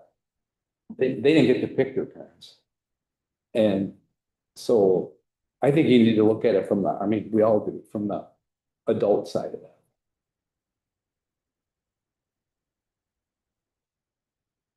Just thinking about next steps, I do think that this is the time, the continued time to leverage state partnerships, urge state legislators to really continue the conversation if this is what was intended. If it's not what was intended, maybe we can't claw it back, but if you're gonna vote for something, then you're gonna have to, the logic is you should fund what you're going to vote for. I know, we all know right now the county is in a very difficult financial situation, yet when social workers like Brittany go to court and public defenders and the court system are asking us in the county attorney's office, what active efforts have you done? And if we haven't done enough, they're the ones who are going to have to deal with the consequences of us not acting. So I think it's a lot to consider and a lot to move forward with. And this will be for the forefront on our minds for a long time. Any other questions? Thank you. Thank you. I just wanted to say quick, at my policy meeting in general government, they did give a quick presentation. I cannot remember the county about active efforts. And I found this one-page thing that I can give to you, Becky, but it shows from 2019 to current, or to 24, that they've cut their placement days down. Like this county advocated, and this must have been what the legislature got, because it was a huge cost savings to do this. It could have been Meeker County. I mean, they seem to be doing a lot of presentation about adopting this new model. Okay. Uh, Yeah, and it, I think the jury's still out. yeah, and I think maybe in between, maybe it is, I don't know, I think you still have to have a little bit more leeway on the county to just say, you know what, this isn't gonna work. And unfortunately, a lot of times that's what laws do. There's no, I mean, I'm sure Jeff can attest to this, you know, sometimes it's not, it doesn't make a lot of sense to keep doing this when it's like, we just gotta move on. And I would argue too, locally, you've seen us do a lot of work with prevention and the work that we're doing with active efforts to try to keep the kids already in the home. And I would argue that we've already done everything that we possibly can do on the front end. So by the time it's gotten to court or it's gotten to out-of-home placements, will more active efforts help out? I'm unsure. And I also think if our placement rate goes too low, we probably have to be asking ourselves if kids are safe. And so there is that balance of what it is that we're trying to do to move forward. Yeah. Thank you. Any other questions or comments? Okay, well, thanks you guys and good luck. I know your job is hard and this makes it harder. I need a lot of luck. Yeah, I appreciate everything you guys Thanks, do. Brittany. Thanks, Beth. All right, we will move on to the tax abatement request. Leslie. Good morning still, I think. Yep. I'm Leslie Sauter, your Economic Development Coordinator. We have a request on the agenda for tax abatement for second and third apartments LLC. This request came in back in July, I believe. And so we received the request for tax abatement in the amount of about $63,600 for the construction of 2 fourplex rental buildings in the city of Pine City, total of 8 units with 2 bedrooms apiece. The project cost estimates are about 1.2 million. Once it's fully developed, it'll have a market value of about $830,000. So there is that gap. That usually is what is the impetus behind requesting tax abatement or even tax increment financing. The property taxes for the first year are estimated a little under $13,000. And so they are requesting a total abatement of $146,300 over the course of 15 years from both the city and the county. With the city contributing $82,700 and the county contributing $63,600. It fits within the Minnesota state statutes. We've had Ellers take a look at it, do the tax run or the abatement run, and also provide this draft term sheet. So today we are here asking for you guys to review and consider the attached term sheet and decide whether to proceed drafting formal agreements and doing the required scheduled public hearings, because that stuff takes a lot of time and money and resources. And if this is not something that you would entertain following that process, we wouldn't want to waste anybody's time and money doing so. I just want to note that the Pine City City Council did support this request with a 3-2 vote at their meeting on September 3rd. And your Pine County HRA EDA also supported this request 4-1 at their meeting on August 27th. We do have a contingency in here that the county would not participate if the city did not, because it wouldn't make sense. And historically, the county has taken a position that if the local jurisdiction or the city is not supportive of it, then the county wouldn't be as well. So the financial impact would not exceed $63,600 over 15 years, which is 100% of the county's portion of the taxes on the increased value generated from the improvements. We would continue to receive a small portion of the unimproved amount, which is about $125 a year right now, which we are getting for that undeveloped parcel. And there is a look back provision in there where Ellers would take a look at the project after about 5 years to see if it's going the way it's projected, or as we know, the tax rates adjust every year and certain properties pay a little more or less depending on their percentage. And they would take a look at it to see if it's still cash flowing in the way that they thought it was going to or not, and adjust it. So that is my 30-second spiel. Go ahead. I support the project, Leslie. My question is, if it adjusts, does that change our obligation? If the tax, Like the taxes yeah, are more if every they year, go up or they go down? term. So Yeah. it wouldn't exceed that 63.6. It would shorten the term to whatever, The to amount reach that. is the same? If what does? The amount does, yes. Amount stays the same, okay, that's what I thought. And just to be real clear on tax abatement, the county day one is no. I got beat up on this by somebody before and they're like, you're just giving somebody free taxes or well, I don't even remember the conversation anymore, but we say whole.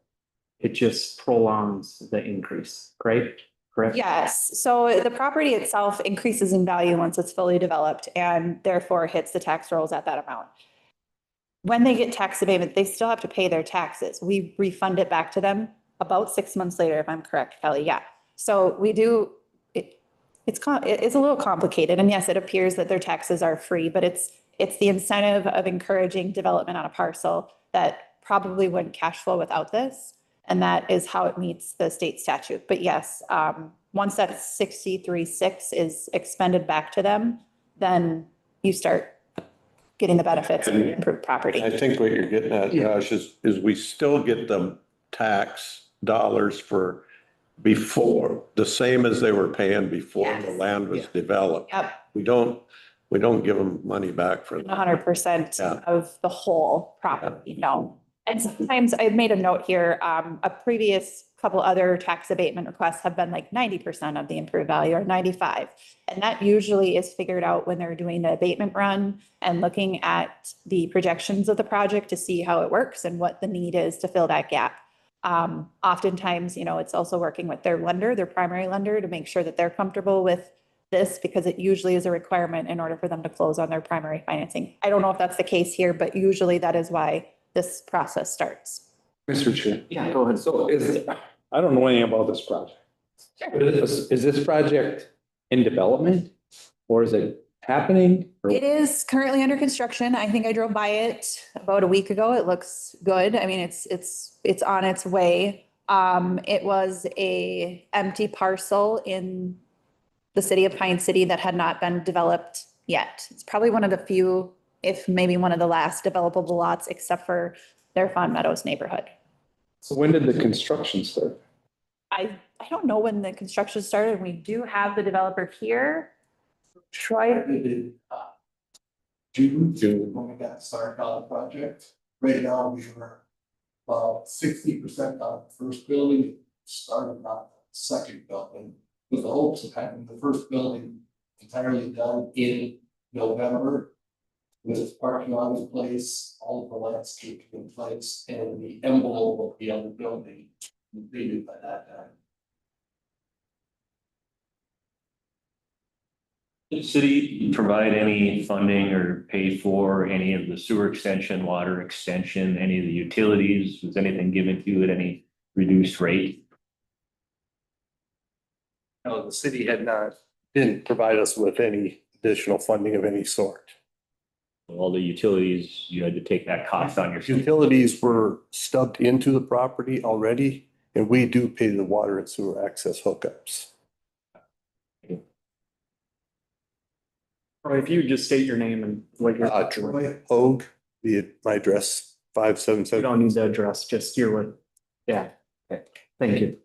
Yeah, go ahead. So where, can you just give me an idea where in Pine City it is? You know where to build a quick trip Yeah. across the pond. That's a good way of putting it.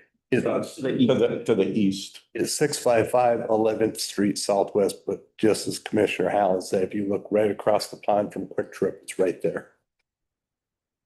What kind of housing is it? Multi-dwelling. There are two, as Leslie said, it's 2 4-unit apartment complexes, very similar to the prototype we already have in Pine City right now. I mean, who's it targeting? Workforce or? For who takes us, what we do have a business plan here, and we have a property manager that heavily vets all these people. The typical person that is in my apartments right now is, we've had police officers, we have school teachers, pharmacists, people of that nature. Market rate. Yeah. How many other apartments do you have? I have 3 other buildings, which are 12 doors then. This is your first time exploring this tax? Yes, it is. Yes. I appreciate what you brought to the county. your company as far as housing.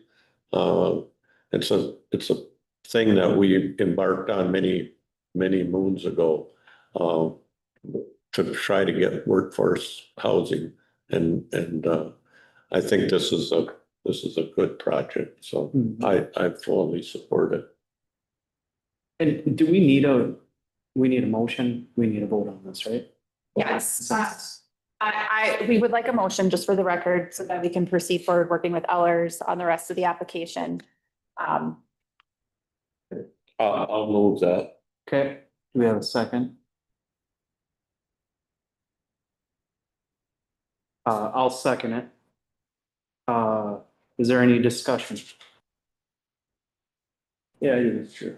Yep. I just think this is bad timing with everything going on with our budget to, I mean, we have some good savings here. We just went through with personnel committee with the hirings of savings of 82,000, 31,000, 60,000 with the, what was it here for the auditor treasurer? Hiring at a lower job classification. And, I just think it's bad timing. We haven't set our budget yet. And you still try to,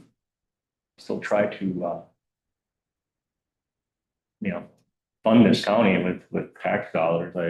I understand building and I understand apartments and I understand all that. Myself, I could just say it's just bad timing. And to be clear, again, with tax abatement, we do not lose on tax abatement. We just stay the same. And the improvements are not, we don't get the improvements right away. So it wouldn't negatively affect our budget, I guess is just to be clear on that. So did you have something, Colin? No, that's what basically what I would say. We're not dipping into our reserve account to pay these taxes. We're still getting the taxes on the bare lot that's been there since the beginning of time. And now we got somebody that's developing it into housing, which we need. Yep. And we're gonna abate the taxes for a period of years, that until such time we would have collected the $63,000. And Yep. so Of improvements. we're just pushing that payment period down the road. Yep. And then you said I picked up, you said, Leslie, it was a 3-2 vote at the city, but you didn't say what the vote was at the HREDA. Oh, I'm sorry. It was, Isn't it 4-1? it's 4-1. 4-1. 4-1. Yep. Mr. Chair? Yes. One question. So this will help me.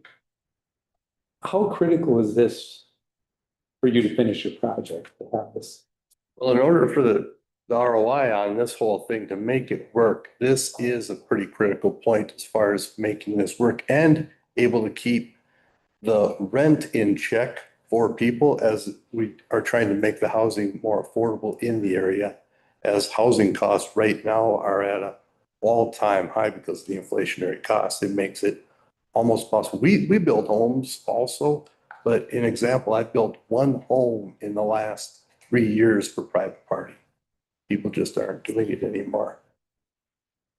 And the other thing, to be clear, like Leslie said, Ellers does take a peek at this after a few years and just make sure everything still looks good and it's getting used wisely. So, yeah. So your profession, you are a builder. Yes. Are you the contractor that built the recycling center up in northern part of the county?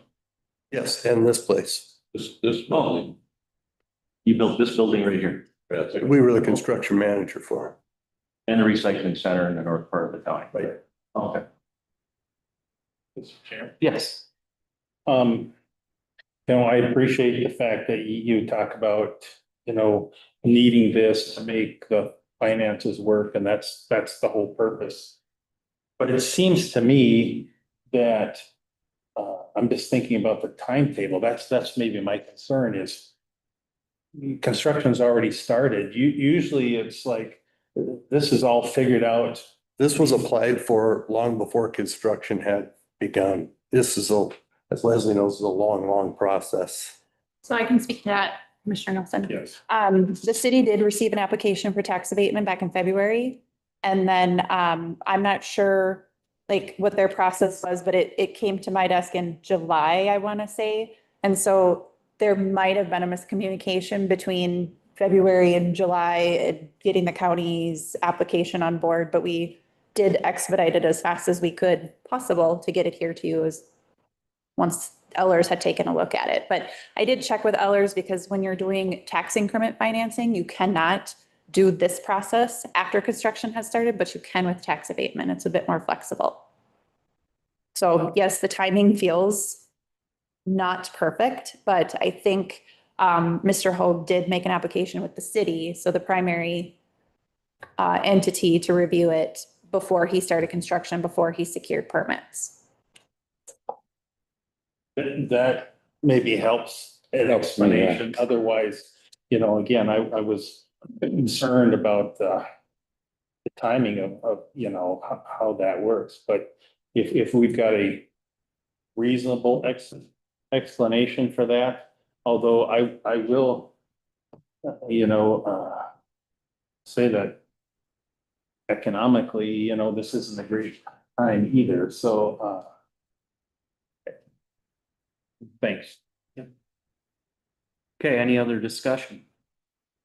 Just to fill Roger in a little bit more on the timing, you weren't at the board at the time, but we talked about timing. We built a building in Northern Pine County with one bid during COVID at the most expensive building time you possibly could have imagined. Because I was feeling the pain also paying $90 a sheet for plywood. So timing to me is really important on anything when it comes to building. All right, any other discussion? Hearing none, all in favor say aye. Aye. Opposed? I oppose. Okay. All right, thanks you guys. Thanks for the good discussion, everybody. And we will move on to appoint of the Pine County Housing and Redevelopment Economic Development Authority, HRA EDA Commission. You want to take it? You want to take it or whatever? Leslie can Okay. it off. So our District 1, oh, hi everyone, Leslie again. Our District 1 HRA EDA Commissioner Mary Kay Sloan, her term expires on October 4th. And she was appointed to that board in October 2020. The board here, Board of Commissioners, makes these appointments by majority vote under state statute and Pine County Resolution 2020-68. So the regular term is 5 years, and knowing that Mary Kay Sloan's term was expiring, we had conversations with her to see if she was wanting to return. She is not. So started working with the community to figure out who would want to serve on this. And we may have strong-armed Rebecca Schuler to come in and serve on our board. Kind of gave a little bit of a brief bio of her. It is very brief. She is very heavily involved in the Pine City community, but she is a lifelong Pine County resident. She's the current executive director of the Pine City Area Chamber of Commerce and an admin support person for the East Central Regional Development Partnership and the chair of the Pine City Housing Redevelopment Authority. She's also a member of Pine City Heritage Players, is an active Pine Area Lions member, and serves on the Parks and Rec Committee for the city of Pine City. She is very active. She brings in a business mindset as well as a nonprofit experience. She has passion for housing. So I think professionally, she would be a very good asset on the HRA EDA board serving District 1. And that's who I recommend. She's in my district, and that's who I recommend. I've known Becky since she was a child, and she's a good, outstanding citizen and a hard worker. I could not convince Mary Kay to stay on the board. She's got grandkids in Illinois and family in Iowa, so she's. Mr. Chair. Yes. So procedurally, isn't this just something you appoint? Or is it? You, Board appointment, we do it by district. yeah, so we don't have to vote on this, do we? I believe we do. Yes. Statute. Just remember that. Yeah, Okay, okay. So you're making a motion? I make the motion. Okay. We have a second. I'll send. Okay. Any other discussion? Hearing none, all in favor, say aye. Aye. All the same thing. Great. Schedule special county board meeting. You want to take that? Sure, Mr. Chair, members of the board. At the last meeting, we had discussed conducting the auditor treasurer interviews as the board as a whole. And so looking at calendars, it looked like September 25th was a day that could work for most commissioners. So that is the date that we're putting forward. You know, JJ had put forward that he would not be available in the morning, so I don't know if we want to look at scheduling in the afternoon. One concern I have with just starting in the afternoon is if there's enough time, depending on how many candidates we're going to interview. But at this point, I think we probably would be okay starting in the afternoon, just looking at the candidates we have today. Do we need to set a time? Yes. We do need to set a time. Okay. What's your guys' feelings? So as JJ feels he can be there, I think we should start. Yeah. And could you be there at 1, JJ? Yeah, I would say easily. If everything goes good. So if we started at 1, my thought would be we would end up interviewing probably 3 candidates, 1 at 1, 1 at 2, and 1 at 3. Sure. Okay. Sounds good. Do we need a motion or just consensus? I'll move that. Okay. Second. All right, any other discussion? Hearing none, all in favor, say aye. Aye. Okay, budget discussion. Okay, and I'm actually gonna put on my auditor treasurer hat and go up there.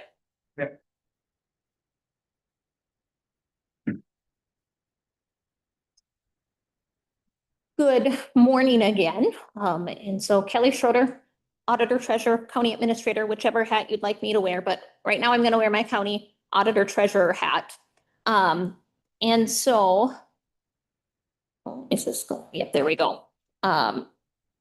We have been obviously talking about the budget for quite some time, the 2026 budget process. And so I just wanted to put an overview of where we've been, where we can go. So in July and August, we had those department meetings on what each department was requesting. We made it through those. And then on September 2nd, we had some general discussion about where we were at with the budget. And at that time, it really looked like there was a lot of work that needed to be done. I had put forward just a handful of ideas that were a little bit of easier ideas, but that still put us about $1.6 million at a deficit. And so since then, we've done some work and we'll kind of go through what that work's been. And so that brings us today to today. We have until September 30th to adopt our preliminary levy.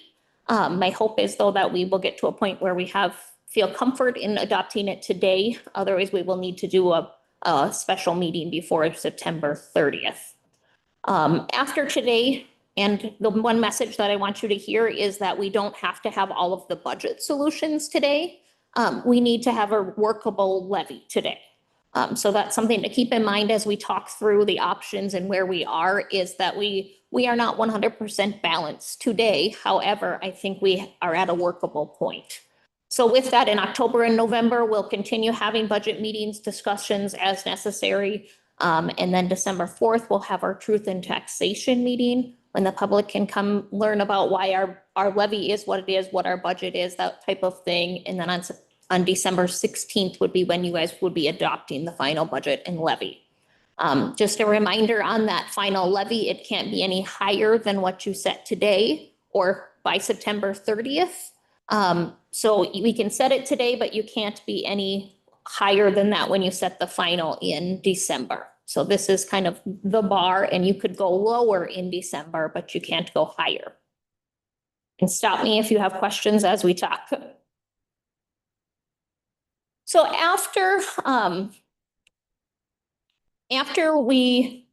way back in July, I did my initial presentation to you after all of the requests were in, and we had a gap of about $2.4 million. And so since then, departments have done presentations. We've done some discussions on where we could change things and whatnot. So since then, we now are sitting at about a $1.3 million gap. And we'll dig into where that gap is a little bit more in just a bit. But as you can see, I break down just the three big funds, and you can see the general fund is still off.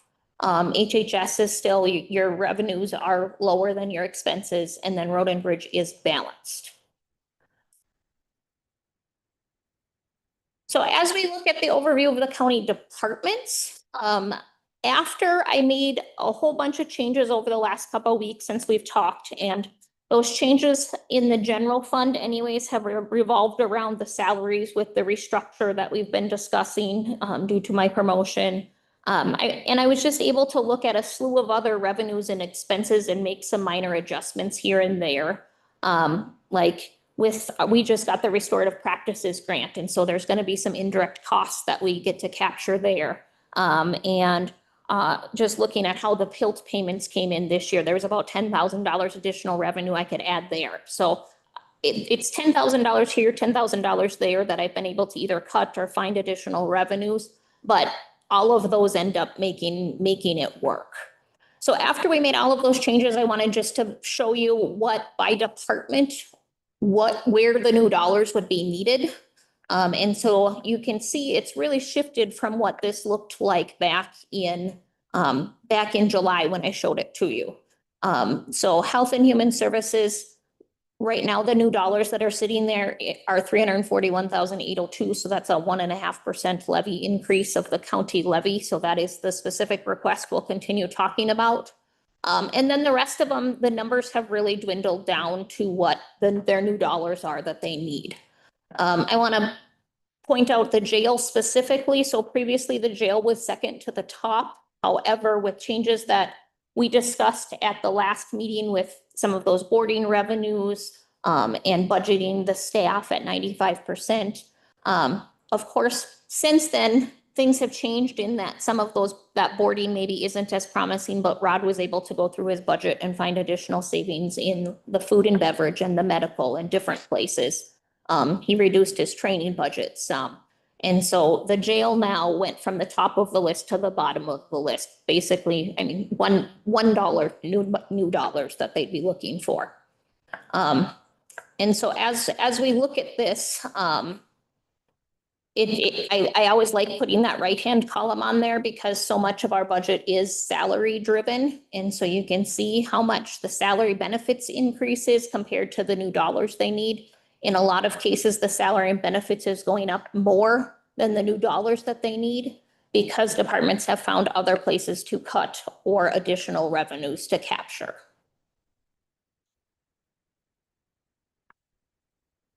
So if we look at the 2026 budget today, after all of these changes have been made, we've got the general fund with an $873,000 deficit, HHS with a $523,000 deficit, and then the debt funds that have a required additional levy of about $9,000. If we solve that whole thing with a levy increase, that would be a 6.17% levy increase over 2025. However, we can do some more work than that. So that's where we're going to go. So as I looked at the general fund, I think that a levy increase has to be part of the component. But as we always talk, we don't want it to be the full component. So my options, I've laid out options here that do balance the budget. But yet, as you'll see in that last line, there's still options to be had. So if you don't like something on my menu, we can change it. And we don't have to come to the solution of what that menu is going to look like today. We just have to really have the solution of what that top line is, what that levy is. So the general fund could be nearly balanced with an additional 1.71% levy increase, which is $389,000 or $390,000. I know Commissioner Nelson, you had brought up, what is the savings we're going to have in 2025? Because we've made some decisions, we've made some changes in 2025, and there is savings that we know that there are. So I was able to go through the budget, and I know when we talked previously, I said, well, that's a really hard number to come up with because things could change pretty rapidly. But now we're further into the year. I think we have a better path forward. And so I was able to go through the budget and really identify some of those savings. And so I have them listed here, savings or additional interest revenue too. So I captured about $350,000 that I could easily identify in the 2025 budget as otherwise would be just going into the fund balance. And so my proposal is to use $350,000 of fund balance in 2026 to balance it. But that was based on things that happened in 25. And that doesn't take all of every little nickel and dime. It really took the easy stuff that I could identify. The piece that I had a little bit of a light bulb moment last week was thinking about the paid family medical leave. We have talked about how it's $100,000 bill that we've now been stuck with for 2026 going forward. But my light bulb was that, yes, we have to pay this paid family medical leave. However, we know employees are going to use it. And when employees use it, we aren't paying their salaries. We might be paying a portion of their salary because they can make themselves whole, but about 60% of their salary will be paid through that program when employees use it. So, and we also know that the current rate we're paying into the program likely is only going to be this year, and then it's going to go up. So we're likely even what we're paying this year is going to be not what it's going to actually cost. So it seems very, it seems not very risky to say that we will save about at least what we're paying in salary savings next year. And that's only the county's portion. So we're only paying 4.44% of it. Employees pay the other part. So we're only capturing our part that we are paying in, but in my mind, it seems sufficient to be able to actually at least capture that. And make it, yes, it was a new cost we added on, but really we're going to have savings in the end because employees are going to use the program and get their salaries paid through that. Is there questions on that? I have one. Yeah. When you were doing the salaries, did you figure the 2026, the contract that at the percentage we have on the first year with the winds up with the other contract settled that? Is that put in here? Right, correct. When we were setting the budget for the personnel costs, we do have a significant amount of unsettled contracts. However, the only thing that we can do is think, okay, they're likely gonna, they're gonna line up with the ones that are settled. And so that's what we built into the budget. Thank you. The next one is something that I know I had mentioned in my budget presentation. And it's something that we did a lot of work with back in 2016, 2018, and we've kind of just been letting it ride since 2018. So on every improved taxable parcel in the county, there's a $10 solid waste fee. And that has not changed since 2018. And that solid waste fee pays for the operation of those household hazardous waste facilities, helps pay for our recycling facilities, helps pay for the recycling portion of our transfer stations. It does a lot of work. And so my proposal would be to, for the first time in 8 years, increase that from $10 to $12. So it's a $2 a parcel increase, but yet it creates about $40,000 worth of additional revenue. And that's just a place that it seems, the properties that are improved are the ones that create the need for these recycling things and whatnot. So that is a way for us to target and have the properties that are using the services pay for the services rather than having it on the property tax levy like it is today. And all of the properties, whether they're vacant or improved, are paying towards it. And then the last one is just kind of the remaining. So once you do all of those things and do the arithmetic, you're left with about a $36,000 deficit still. And I think that there's still a lot of things on the table that could solve that, which is additional cuts. So I think we are taking a look at every single vacancy that comes up. And, is the position necessary? What could we do with changing it? That type of thing. Additional savings, whether there's programs, contracts that we're renegotiating, that type of thing. The health insurance is something that's on the table. And I guess would be great to have a little bit of direction on today, because as you can see right now, I don't have the health insurance on the list of, right now, it's assumed the health insurance rates will be staying the same from 25 to 26. We have talked about the possibility of potentially decreasing the rates for 26. I know in my mind, that's a little bit scary because it's a compounding effect of if you decrease them this year, then next year you're going to have to increase them even more. So I have left that off the table, but if that's something that we want to put back on the table, we would want to know that today. Otherwise, we will just plan to move forward with the same rates as this year. So I don't think that 36,163 we have to solve today, because there is a lot of time between now and when we set our final budget, and a lot of things can change, and we can make some more educated decisions as the fall continues on. Are there questions or feedback on any of that? All right, I'm going to move on to HHS. So HHS currently has a $523,000 deficit. That deficit, you remember previously, was well over $700,000, but over the last few board meetings, you've seen Becky make some of these hard decisions with cutting positions or changing positions. And so that is how we've gotten to this $523,000 deficit. We believe that we can solve the deficit through a myriad of options.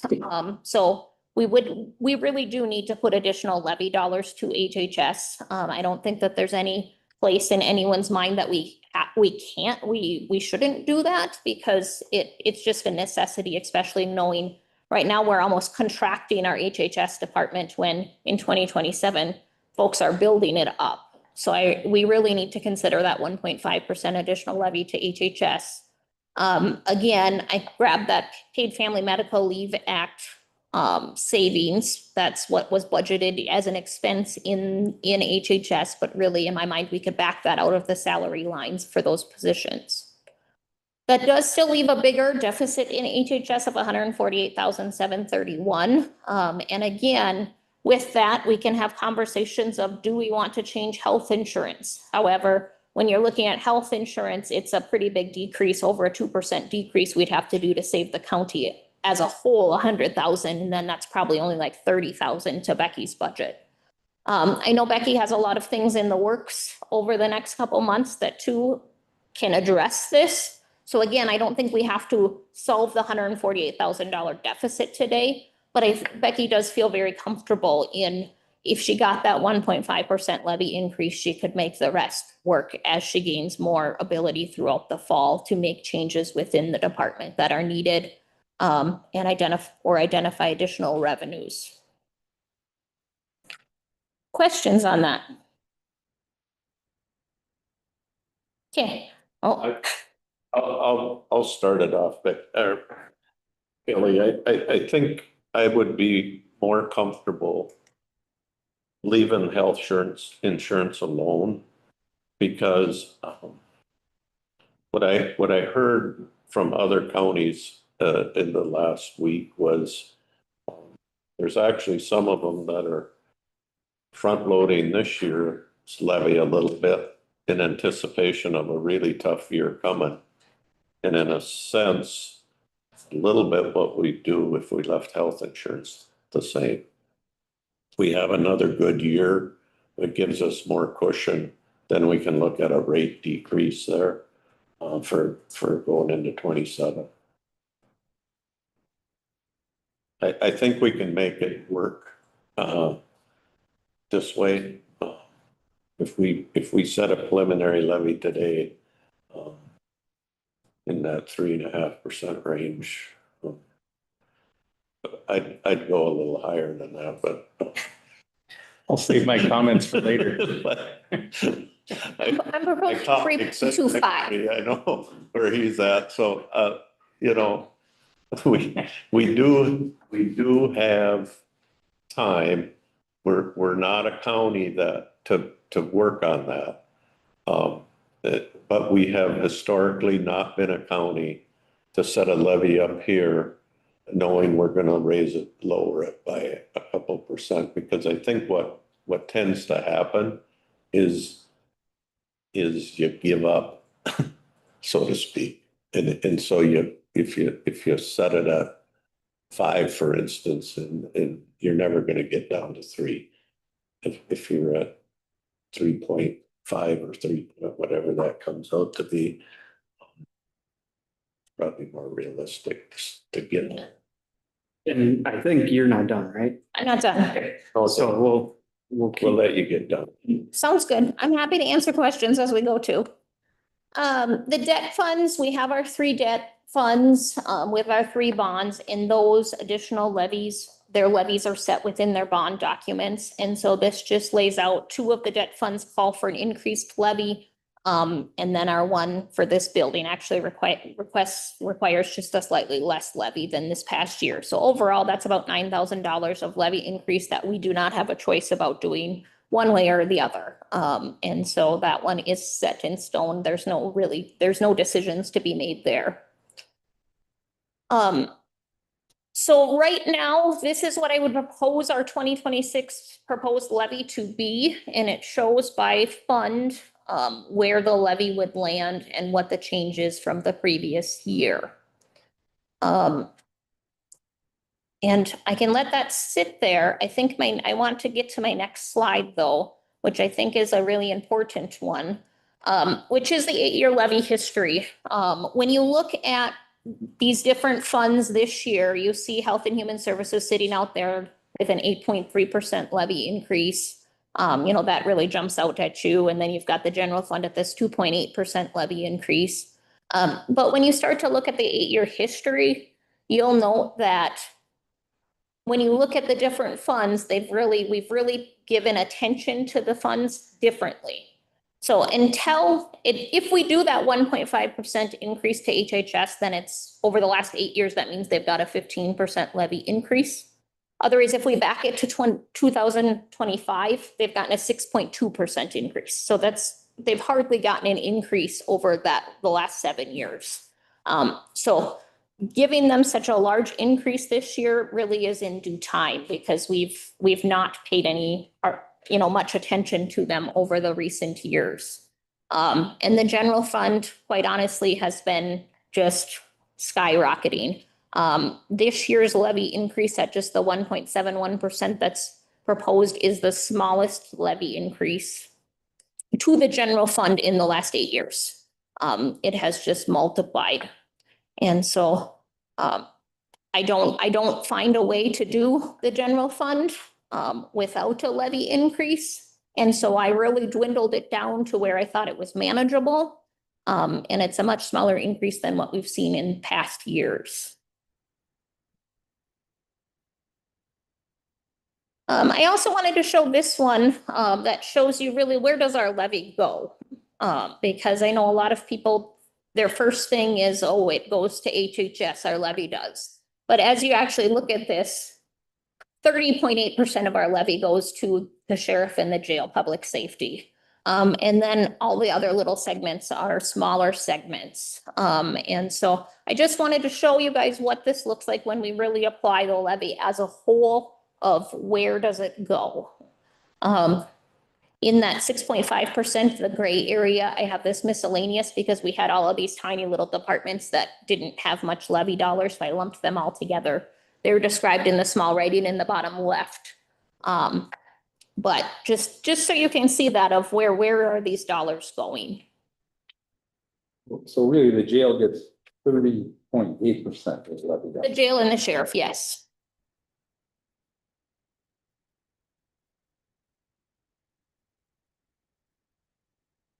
So my other thing that I wanted to note, and I know I show you guys this a lot, is that we need to make sure that we're not just relying on fund balance to balance the budget. And with the proposal I have before you today, we're not. You can see that back in 2011, 2011 and prior, there was a lot of reliance on the fund balance. And the fund balance got down to the point where we were having a cash flow crisis. And so that's not a place that we ever want to be again, of questioning whether our employees' paychecks are going to actually clear the bank or not. And so the boards of the past have done a lot of work to build that fund balance up. Our 2024 fund balance at year end was about $6.4 million in the general fund, which equals 27% of our operating expenses. The state auditor's office would say that it should be about 35 to 50%. So we're not even up to that state auditor standard yet. However, with where we started, the board back in 2011 and 2012 set a policy that we wanted it to be between 20 and 35%, making it a much more attainable goal. So at this point, we are sitting right in that 20 to 35% range, actually exactly in the middle, basically, of that range that was set back in 2012.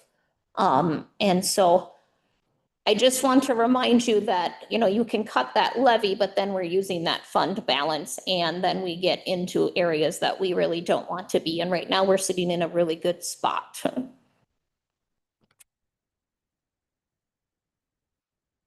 All right, that's all I have. Questions, comments?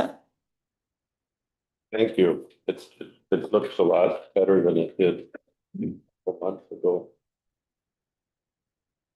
So we're looking at, I mean, I don't know, I think we got enough information to make a decision today.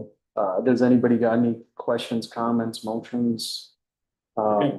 Any discussion? Yes. Okay, so this is looking at your presentation is a 3.25 overall.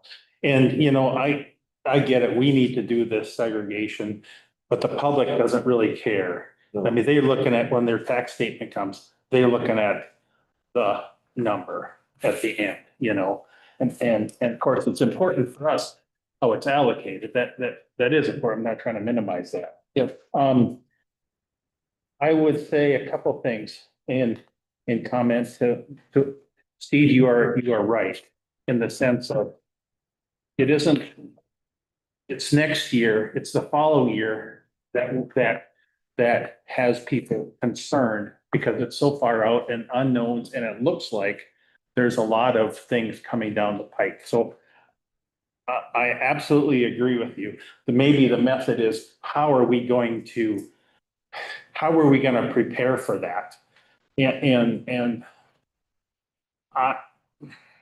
part of me, you know, I'm familiar with the front load idea. However, I think if there comes a point when, and I look at our, you know, you take all these levies and put them together and where we've been in the last 7-8 years. And that has, you know, if you add them, I think it's like 32 or something like that, all combined. At some point, enough is, at what point are we burdening our residents to the point where, you know, we call it a real burden. And so I consider that, and I'm thinking, okay, is there another way of managing? And it's either we raise revenues or we decrease expenses. I mean, that's what we all do in the private sector.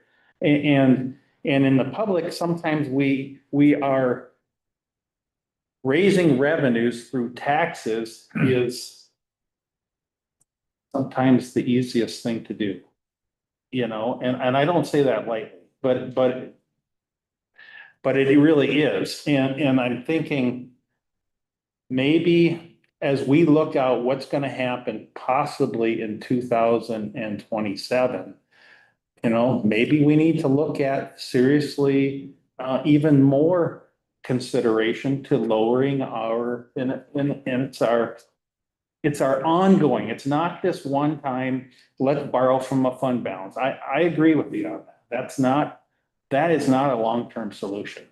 But maybe we need to look at, you know, it's staffing. Let's just say that's where it really is. And can we find another overall 250,000, you know, a 1 point less than that's what the 1 point of a levy is, you know, because those savings, just like revenues, those are ongoing, you know, and yes, maybe we're going to have to do something in the future, but I'm thinking we need to consider that. And because because on the other hand, this 3, 4, 5, 6% levy increases every year, it's just not sustainable. No, I agree with you. And the one sure way to cut staff is to, like you say, cut 1% off of this and we'll have to find it. And the only way to find it anymore is you cut about 3 staff members. That's all we can do. Right. And maybe because it's an ongoing forever thing. And I would be happy to vote for a levy to make this budget work right here for right now. But if somebody's got a better solution, I sure listen. I want to just look at what Becky just cut. Yeah. She went in and cut. I would just say, sitting over at the AMC policy meetings, and they did take a poll. Most of them were looking where we sat at beginning, 6+ double digits. Not saying that that's, we need to be the mean or anything like that. But I put up on the board what legitimately we were, in the 2 to 4% increase is what we were looking at. And a couple of people made the comments of that didn't sound real realistic to them. And in this day with the unknowns, I know some of the counties were preparing front loading. I don't believe in that. I believe we take every budget year as we need to take it. None of us have a crystal ball. None of us can forecast. So none of us know what's going to happen in the years to come. And I remember one of my first or second budget cycles, a previous administrator, he's like, yeah, we came up with a special budget of, I don't remember exactly what his words were, but it was levy increase, it was reserves, it was cuts, it was all this stuff. And I'm like, yeah, well, what are we gonna do next year? He goes, we're gonna do the same thing next year. So every year we figure out a special circumstance. Every budget is, I wish I remembered what he said, but it was whatever, however we figure out how to get there, whether it's levy increase, whether it's cuts, whether it's fund reserve, whether it's whatever. And I think this has all that. I mean, we've made huge headways. Looking at this, I was very surprised when I opened it up and seeing where the proposal, where some of this is, but that's me. So I don't know how many departments have looked at. I know some can't, Mark's bare bones, Becky cut. Auditor treasurer cut. Not hiring, so I don't know where we go. Yeah. But I know employees are the biggest expense. They're the biggest expense and biggest asset. I mean, we need the employees to do the work. Yeah. It isn't. Understand that's what costs us. Yeah. So I don't know what everybody's thoughts are. You got more questions, comments? I agree with Roger that we can divide this up however we want. But if we do, I think, because I've sat on Health and Human Services local committee for a long time and seen the work they've done, if we can hold that budget to 1.5% increase, I'd vote for that in a heartbeat. The general fund, I don't know if we got it more we can shave off of that. We will if we have to. What is everybody's thoughts about? I mean, this isn't done. We're gonna set the preliminary budget. Typically, like we said, this county, this board has kind of stayed where we set the preliminary budget, but what's everybody's comfortability? That was a word, probably not. Comfortability to propose this with just this, coming from us. I mean, we said it before, previous meetings when we talked about the levy increase that we need to see some cuts. Do we look at this and say, we want to see it lower than this? Or do we set it lower or what? I don't know. I mean, just because traditionally we went with our preliminary budget doesn't mean we have to. Well, my max was, I was sitting at about 2 going into this thing. And I didn't even have, just because the number grows every year. But I don't know. Yeah. And I don't want to use reserves because that's the thing. And I think it does show, I mean, some of our early budgets, when I first got on the board, we were sticking a lot of money in reserves. We were budgeting money because we had to. We've got a little bit more comfortable there. We're not where we should be. That's where, and taking out the reserves does not solve much other than if your reserves are extremely high and you just want to spend them down. But, I don't know, just discussion.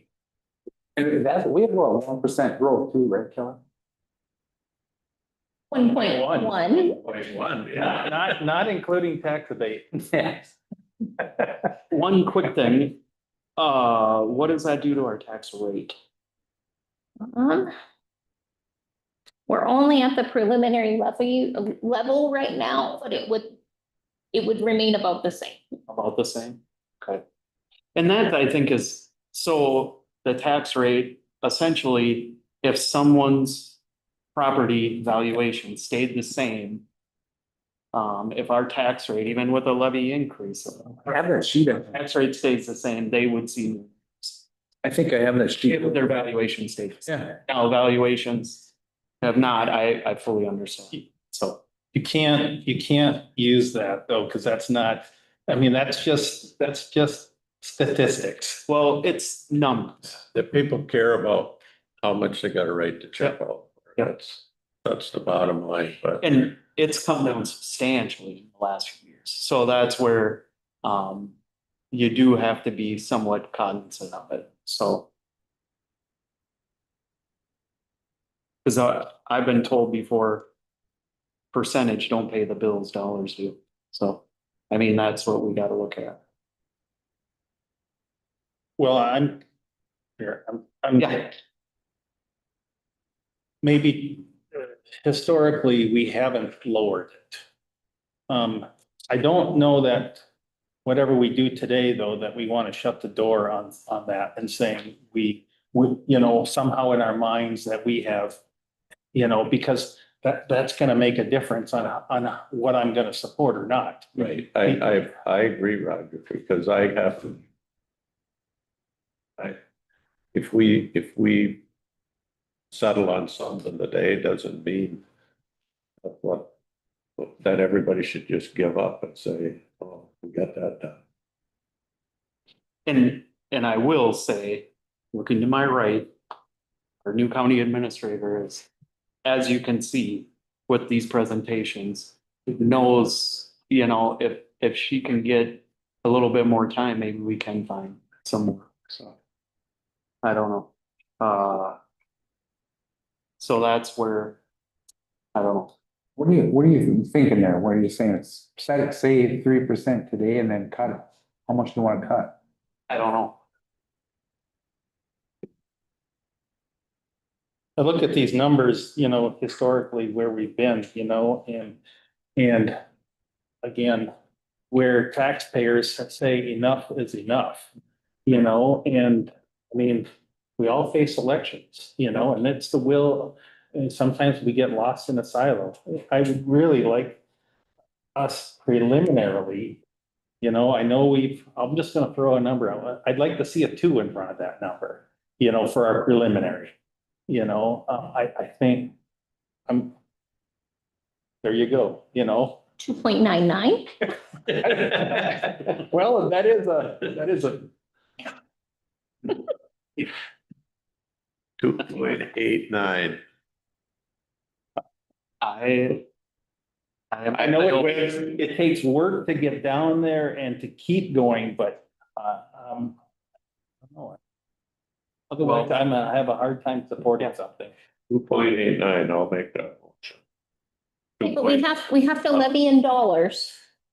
Oh, Okay, well, Kelly's gotta what give is it- 2 even for the pool. what does 2.5 get us for dollars? 2.6. For total, Total. the total levy, if we went 2.6 would be 23,379,297. 23,279, 379, 379. 297. Would be 2.6. 134.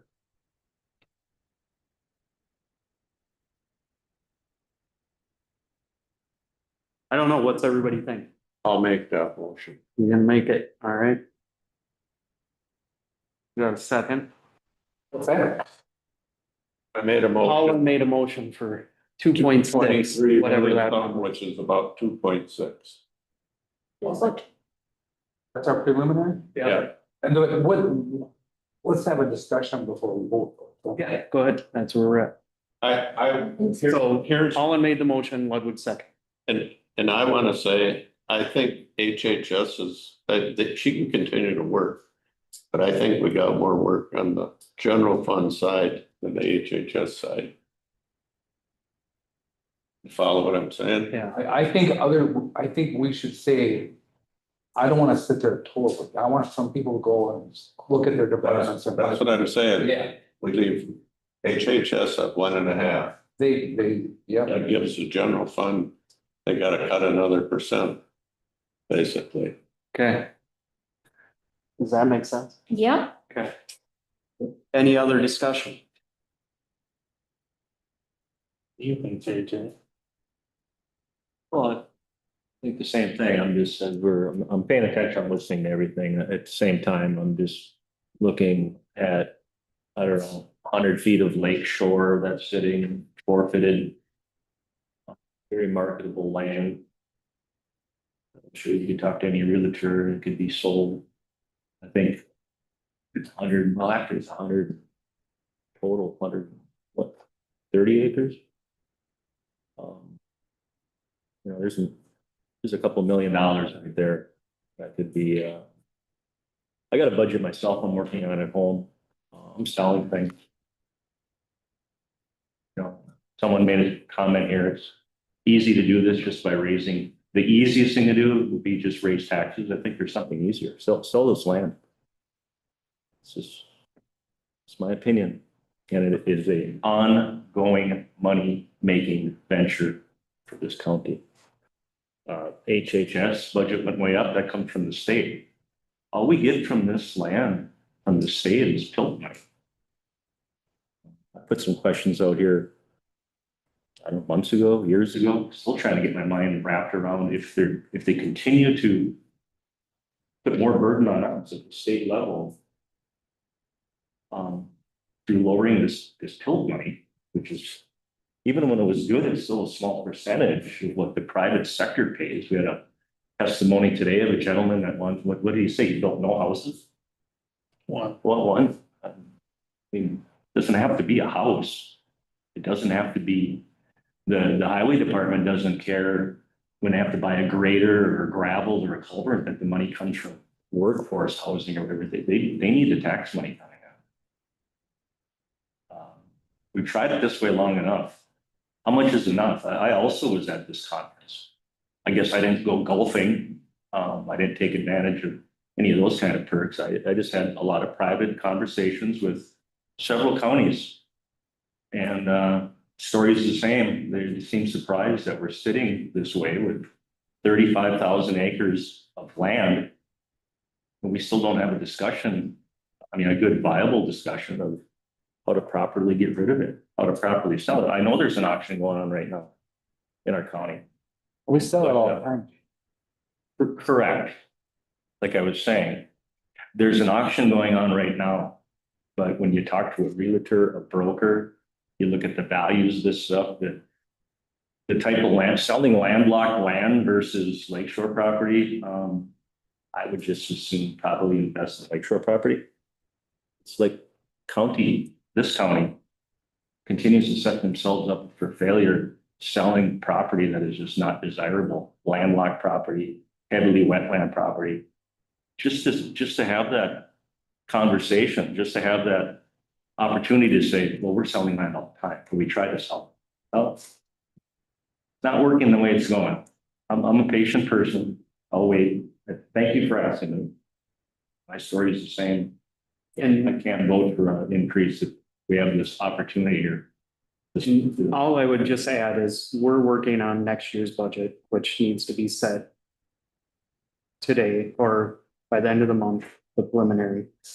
What you're talking is an ongoing thing. We're not gonna pull the trigger, even if we said today we're gonna sell everything we had, that would not solve our problem.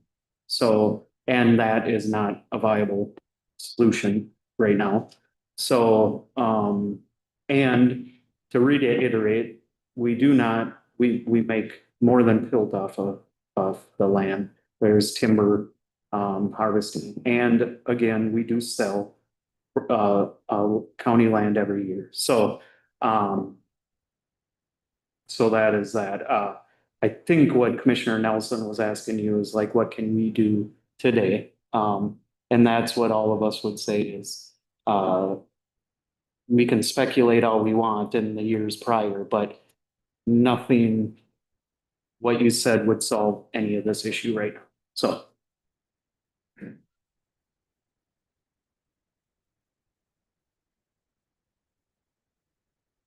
So we have a motion of a 2.6.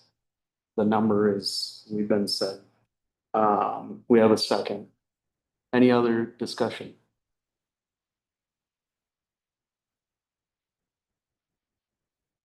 You want to say the number? $23,379,297. Okay. That's on the floor. All in favor, say aye. Aye. Opposed, same thing. I oppose What's the number? 23,379,287. Okay. Thank you, guys. You're welcome. And we'll move on to commissioner updates. Soil and Water Conservation District Bus Tour for Lower St. Croix watershed members. I wasn't able to go to the whole thing, but I did meet up with them. The farmers who had the tour stop at their place were very enthusiastic and thought that Bobby Crafts and Worms and Hinzies, and they had a good time showing off what they've been doing. The people that were on the tour seemed to appreciate it. So overall, I think it was a real success. Okay. Central Minnesota Council on Aging. We met, I can't remember, last Thursday. It was our yearly audit review from Clifton Larson Allen. That went fine. And hardest thing about the audit is docu-signing the results, which seems to get more complicated every year. But anyway, we got that done too. Okay.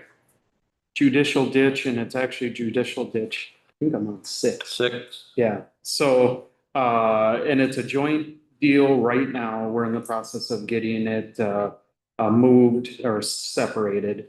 So it's a joint ditch 1 and 6. But we had to have a special meeting because one of the viewers, they hired H2O reviewers to do the work. One of the viewers, we had to change the name or something like that. So we had to get it together and they actually named the names of the viewers. There's 5 of them. They're required to have 3. H2O reviewers does 5. Doesn't cost anymore. It's per acre, I think is how they did it. So, but it's nice to have a little bit more broad interest in there. The other thing that came out of it is in their preliminary work, this is Isani, Knabec, and Pine County involved in these two ditches. It looks like a lot of property is gonna be pulled in from Chisago County, which will add them then to probably ditch, did I say six? Is ours? Which will add them probably to ditch six, possibly some in ditch one as well. So once we get there, then we gotta pull them into this mix as well, so. So yeah, it's a lot of stuff to come, but they're thinking December, we'll have that next discussion, end of November, December. So. Northern Counties Coalition. Okay, we did meet last week, and, some solid waste issues, that are affecting them. And of course, they had there was with the legislative, things all in turmoil this last year, in the budgets, but the governor's budget, it changed the priorities. There were some things they wanted to do with Lakeshore, and they dropped all that just to try to maintain what the county has, and that we weren't gonna lose, so that was good. Also, we did a survey of preliminary levies, I think we're kind of in that. They were all higher, the preliminaries, although I will say one thing, and I think I mentioned it to you, Steve, but Lake County had a 5.9% levy increase proposed. But he said taxes will actually go down on the average because they've had so much growth. Now, I mean, couldn't we all wish for that? So sometimes it's, again, the details are in the numbers. And so when he sort of explains that, well, then that's a whole different perspective. Next meeting, I think, is in November, and half the people are in person and about half of us are virtual, so it's good. All right, thank you. Park meeting. Colin, it says. Yeah, an interesting development, on the east side across Lake, a developer that has a lot that's a non-conforming lot, may or may not, but it looks like he may want to donate that to the county, and a bunch of neighbors wish to put a little picnic area there, because the bike trail ends right there. And if the bike trail continues, then it'll be in the middle of the bike trail, but there's a lot of balls in the area. It's possible it might go to the township, because they have some interest there also. So I'll keep you informed about how it goes, but it looks like a worthwhile project to pursue. Could you join the non-conforming and make a conforming lot, or are they all too close? No, it's all his conforming lots are on the other side. Okay. Road, so it's Oh, the road, is in the way? Oh, yeah, okay. Yeah. East Central Solid Waste. we met, and our new cell is actually getting garbage dumped into it. So that's a good thing. The building in Cambridge where the nonprofit is pulling stuff out of that people throw away.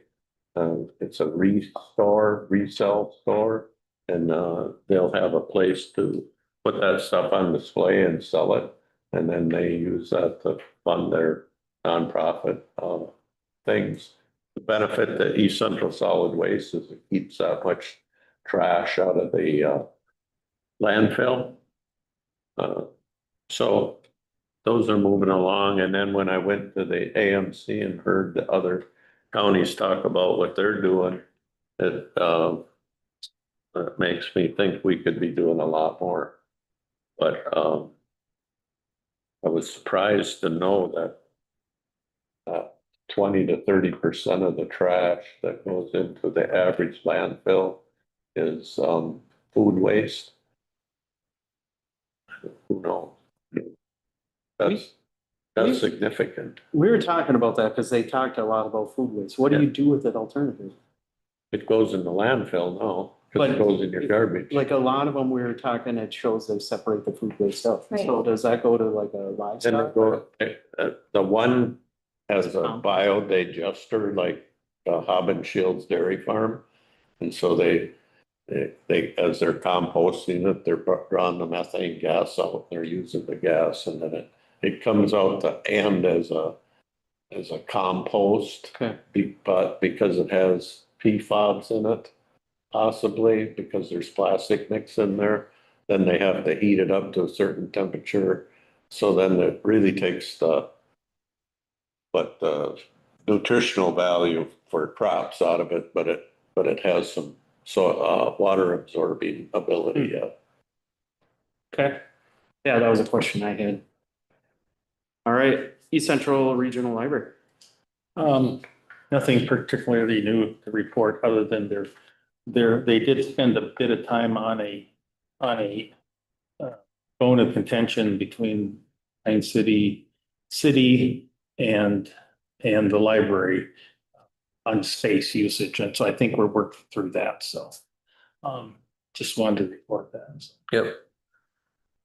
Okay, AMC Fall Policy Conference. I'll maybe just quick start. One of the big presentations was on HHS modernization. I think most of us sat through that. It was kind of showing about how archaic most of the stuff is as that they use. It doesn't interact. The one case study was what it took 38 minutes for someone to upload the information. As our meeting was going on, they had someone start and this presentation. I think it took them 38 minutes. I don't remember what one it was, but to upload the information for one person. The other thing they talked to, or I heard, part of people's levy increases was a 10 to 15% health insurance increase. So I just want to put a little thank you to our group that, we took this venture a few years ago and we're seeing some benefits of it. If anything, we can control it, but to look at a zero, possibly a decrease, I fear, we're still real early, so I don't agree with the decrease, but looking at a zero when some counties are looking at 10 to 15%, and they have no control over it, is hard. So the other thing, and I talked to Kelly a little bit about it, one of the things that came out of there was a TNT stuffer. So in the TNT, the preliminary, what do you call it? The Proposed tax statement. proposed tax statement. A lot of the counties are doing something like this, where it shows the dollar bill, shows how much is going county portion, city portion, school district portion. If there's a taxing jurisdiction, it's separated. They had some real ones. It just tells a little bit about budget drivers, how much of their dollars going to the roads, human services, loss and state reimbursements, legislative mandates, certain projects, how the budget and levy works. There was a few different ones that they put up on the screens that counties have done. I think it's super cool. If someone opens it up and reads it, and or maybe this could go on our website somewhere. I don't know. I thought it was pretty neat. The AMC is working on this, and I can't remember who else was working on it, but my question was, what does that cost to put something like this in? Yeah, so previously there was a state statute that required us to put an insert into our proposed tax statements. And so with somewhat similar information, not laid out as nice. And so that law was in effect in 2022 and 2023. And it added about $10,000 to the cost of sending those statements out. And we didn't get a single question from anyone on them, on the insert. Yeah. And so it was like, well, was it helpful, that nobody had a question, or was it just not looked at? And then the state statute changed so that it's just, there's really basic information now on the back side of the proposed tax statement. It's not a separate sheet anymore, and it's very minimal information. Yeah. And I don't know. I thought it was really neat when we did it, but like you said, I asked people at church and at coffee and nobody remembered that it was in there. So I don't know how effective it was.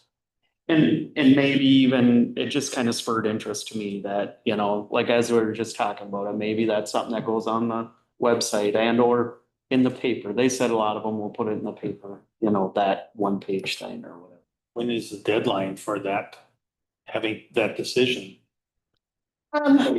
We get everything set up with our printer in August for our November printing. So we missed it for this year, but we can have the conversation for future years. So that'd be good. Yeah, just like as I look at that dollar bill, the one thing that I cringe a little bit is every single township and city combination, that dollar bill looks very different. So it's You'd have to the have computer. 37 of them. No, because a lot of, I mean, you've got Royalton Township that has 3 school districts, so then the dollar bill looks different. Yeah. And we have Pecagama Township that has 2 school districts, and I can work my way up. And so it ends up to be about literally 75 different iterations of you have to change the information. Okay. And that's what, them are just the highlights of what I got, but go ahead, everybody else that was there. I went to transportation and the big thing coming out of transportation is we will on the platform hope that AMC supports a bonding bill. Because, you know, the years we never had a bonding bill, it really affects our bridge program. Because we've got you've got to plan those bridges more than 5 years ahead of time.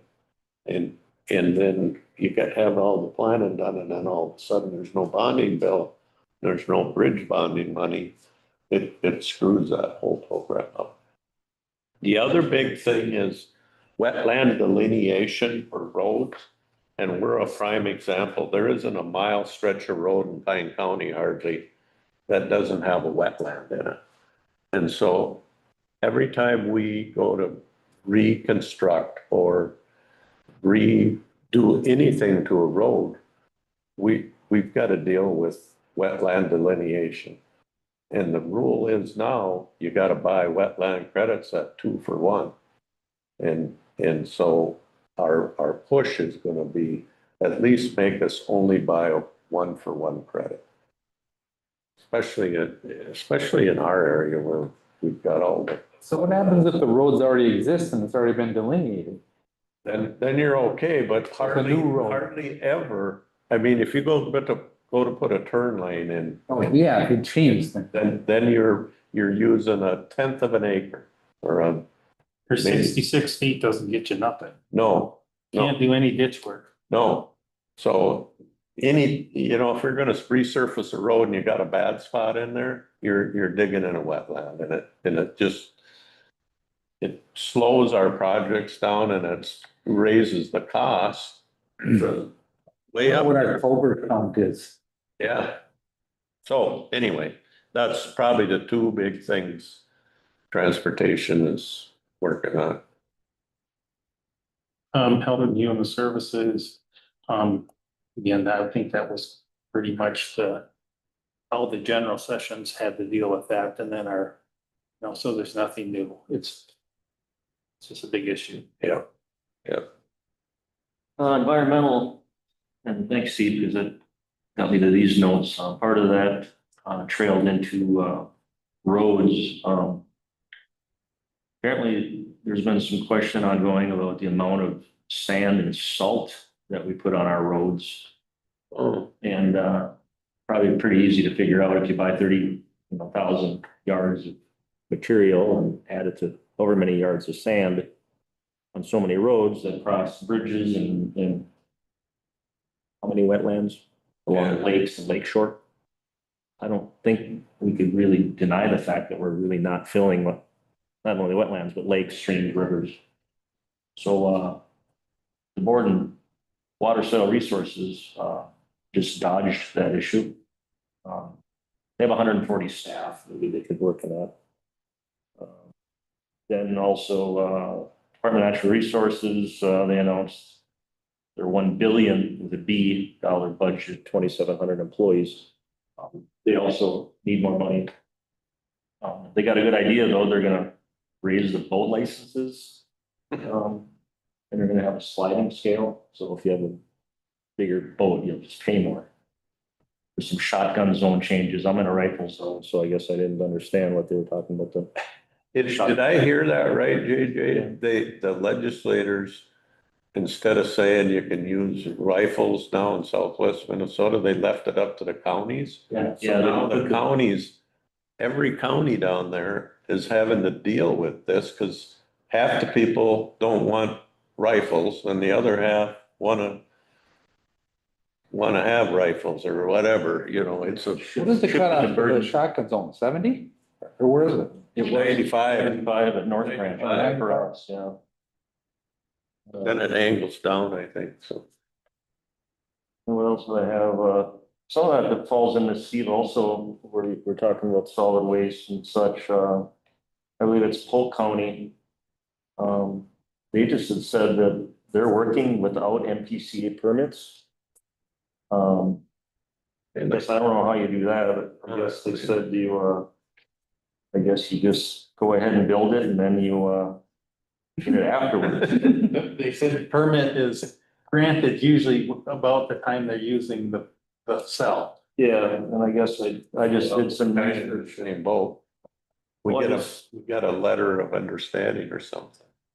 Yeah, we do have some people right now in our county and in our different districts that have some ongoing issues with the MPCA. I guess I'm just looking into it more about equal treatment, how that works.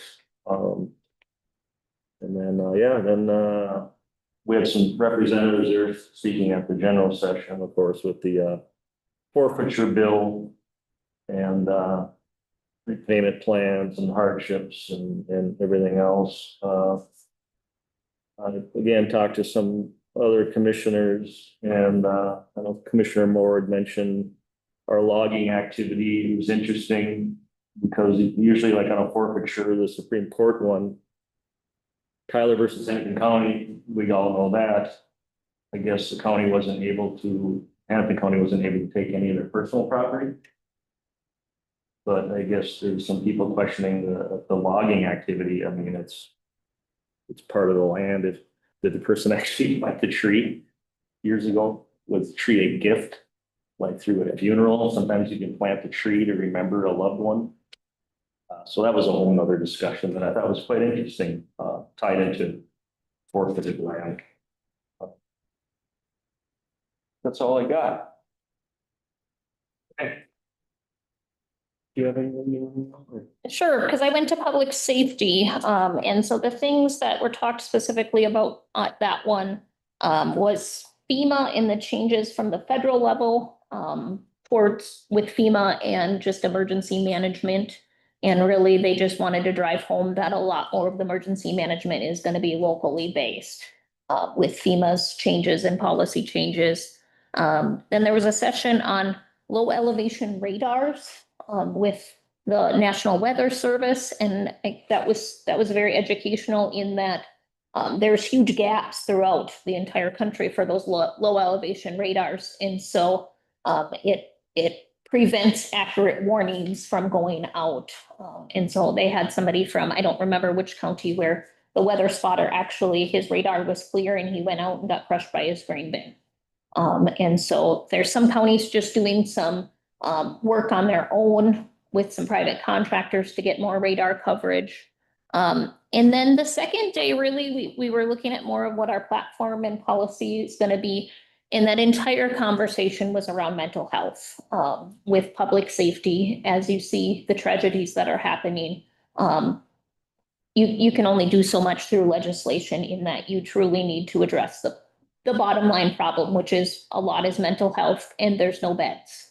And so that was going to be our one and only priority that we listed was more beds for mental health. At the end, there are a few things got added on, like age of delinquency and things, and I didn't quite understand that stuff, but that really was the bulk of Friday's discussion was that mental health piece. It's been a topic for a while. Yeah, in 2025 legislation, we got 50 beds, but 50 beds is almost a slap in the face for what's needed. Yeah, I think, our committee was gonna tag on, I think, HHS, in support. We only had one policy thing that we come out of there, and it was to support HHS and modernization, I think was the big thing is what was looking at it. I just looked at the agenda and I did forget, we did have an update from the Office of Cannabis Manager. One of the things that was very interesting was, I wish I would have wrote some of the stuff down, but I didn't. I think as of last Friday, they had 31 licenses that they've given out and 1,300 pending, that they, was it 600? I don't remember. But anyways, they have to do like site visits and stuff like that. Now, one thing is that next year that all the low potency. Right. So next year, as of January 1, 26, anybody currently that is selling low potency THC, which right now the requirement for it is to register online that you sell it. They have to go through the licensing process. 5,000 more licenses that OCM is already backlogged tremendously. And as of next year, they're not gonna get the ones they got done now. They're gonna add another 5,000. So, I don't know. We'll see how all that plays out, but, it should be interesting. But I figure that's been a hot topic here. Otherwise, anybody else got anything else on the fall policy conference? I think the big key is everybody that was there said, you see your peers, you talk to other commissioners around the state. And you probably learn more there than you do anything else, so it was good, again. All right, Mille Lacs Band of Ojibwe Economic Summit, I think that was the same time. That was the same time. Yeah, I don't think anybody here was went there. there. Les Wesley did. Soil and Water Conservation District. That was probably during the same time. Yeah, that was on Steve. All right, looks like Upper Kettle River is canceled. Extension Committee was at the same time. Both me and Steve were over in Alexandria. Chemical Health Coalition. It was the same time. Oh, perfect timing on all these. Central Minnesota Jobs and Training, which I don't think was actually. It didn't happen. Okay. That was wrong information there. Okay. Lakes and Pines. Lakes and Pines happened. Funding is a issue because even though the programs have not been officially cut, I think at least what I've heard from some people I've dealt with is they're in a hiring. It seems like every federal agency is in a hiring freeze. So the applications are sitting on people's desks and they're not getting anything reviewed and getting processed. So Lakes and Pines is going to have to, if they don't get some money coming by the 1st of October, they're gonna have to lay people off. That's just, they have no reserves to work with and they're all grant funded. So if those grants don't come through, they're gonna have to lay people off. Okay. Is there any other meetings anybody attended? Is there anything other to become before the board? take a peek at your upcoming meetings, yeah. There's still a lot of them. And, got our, interviews next Thursday. Next Thursday, Next Thursday. starting at 1. Starting at 1, so, we'll see you guys all there, if it works out, and,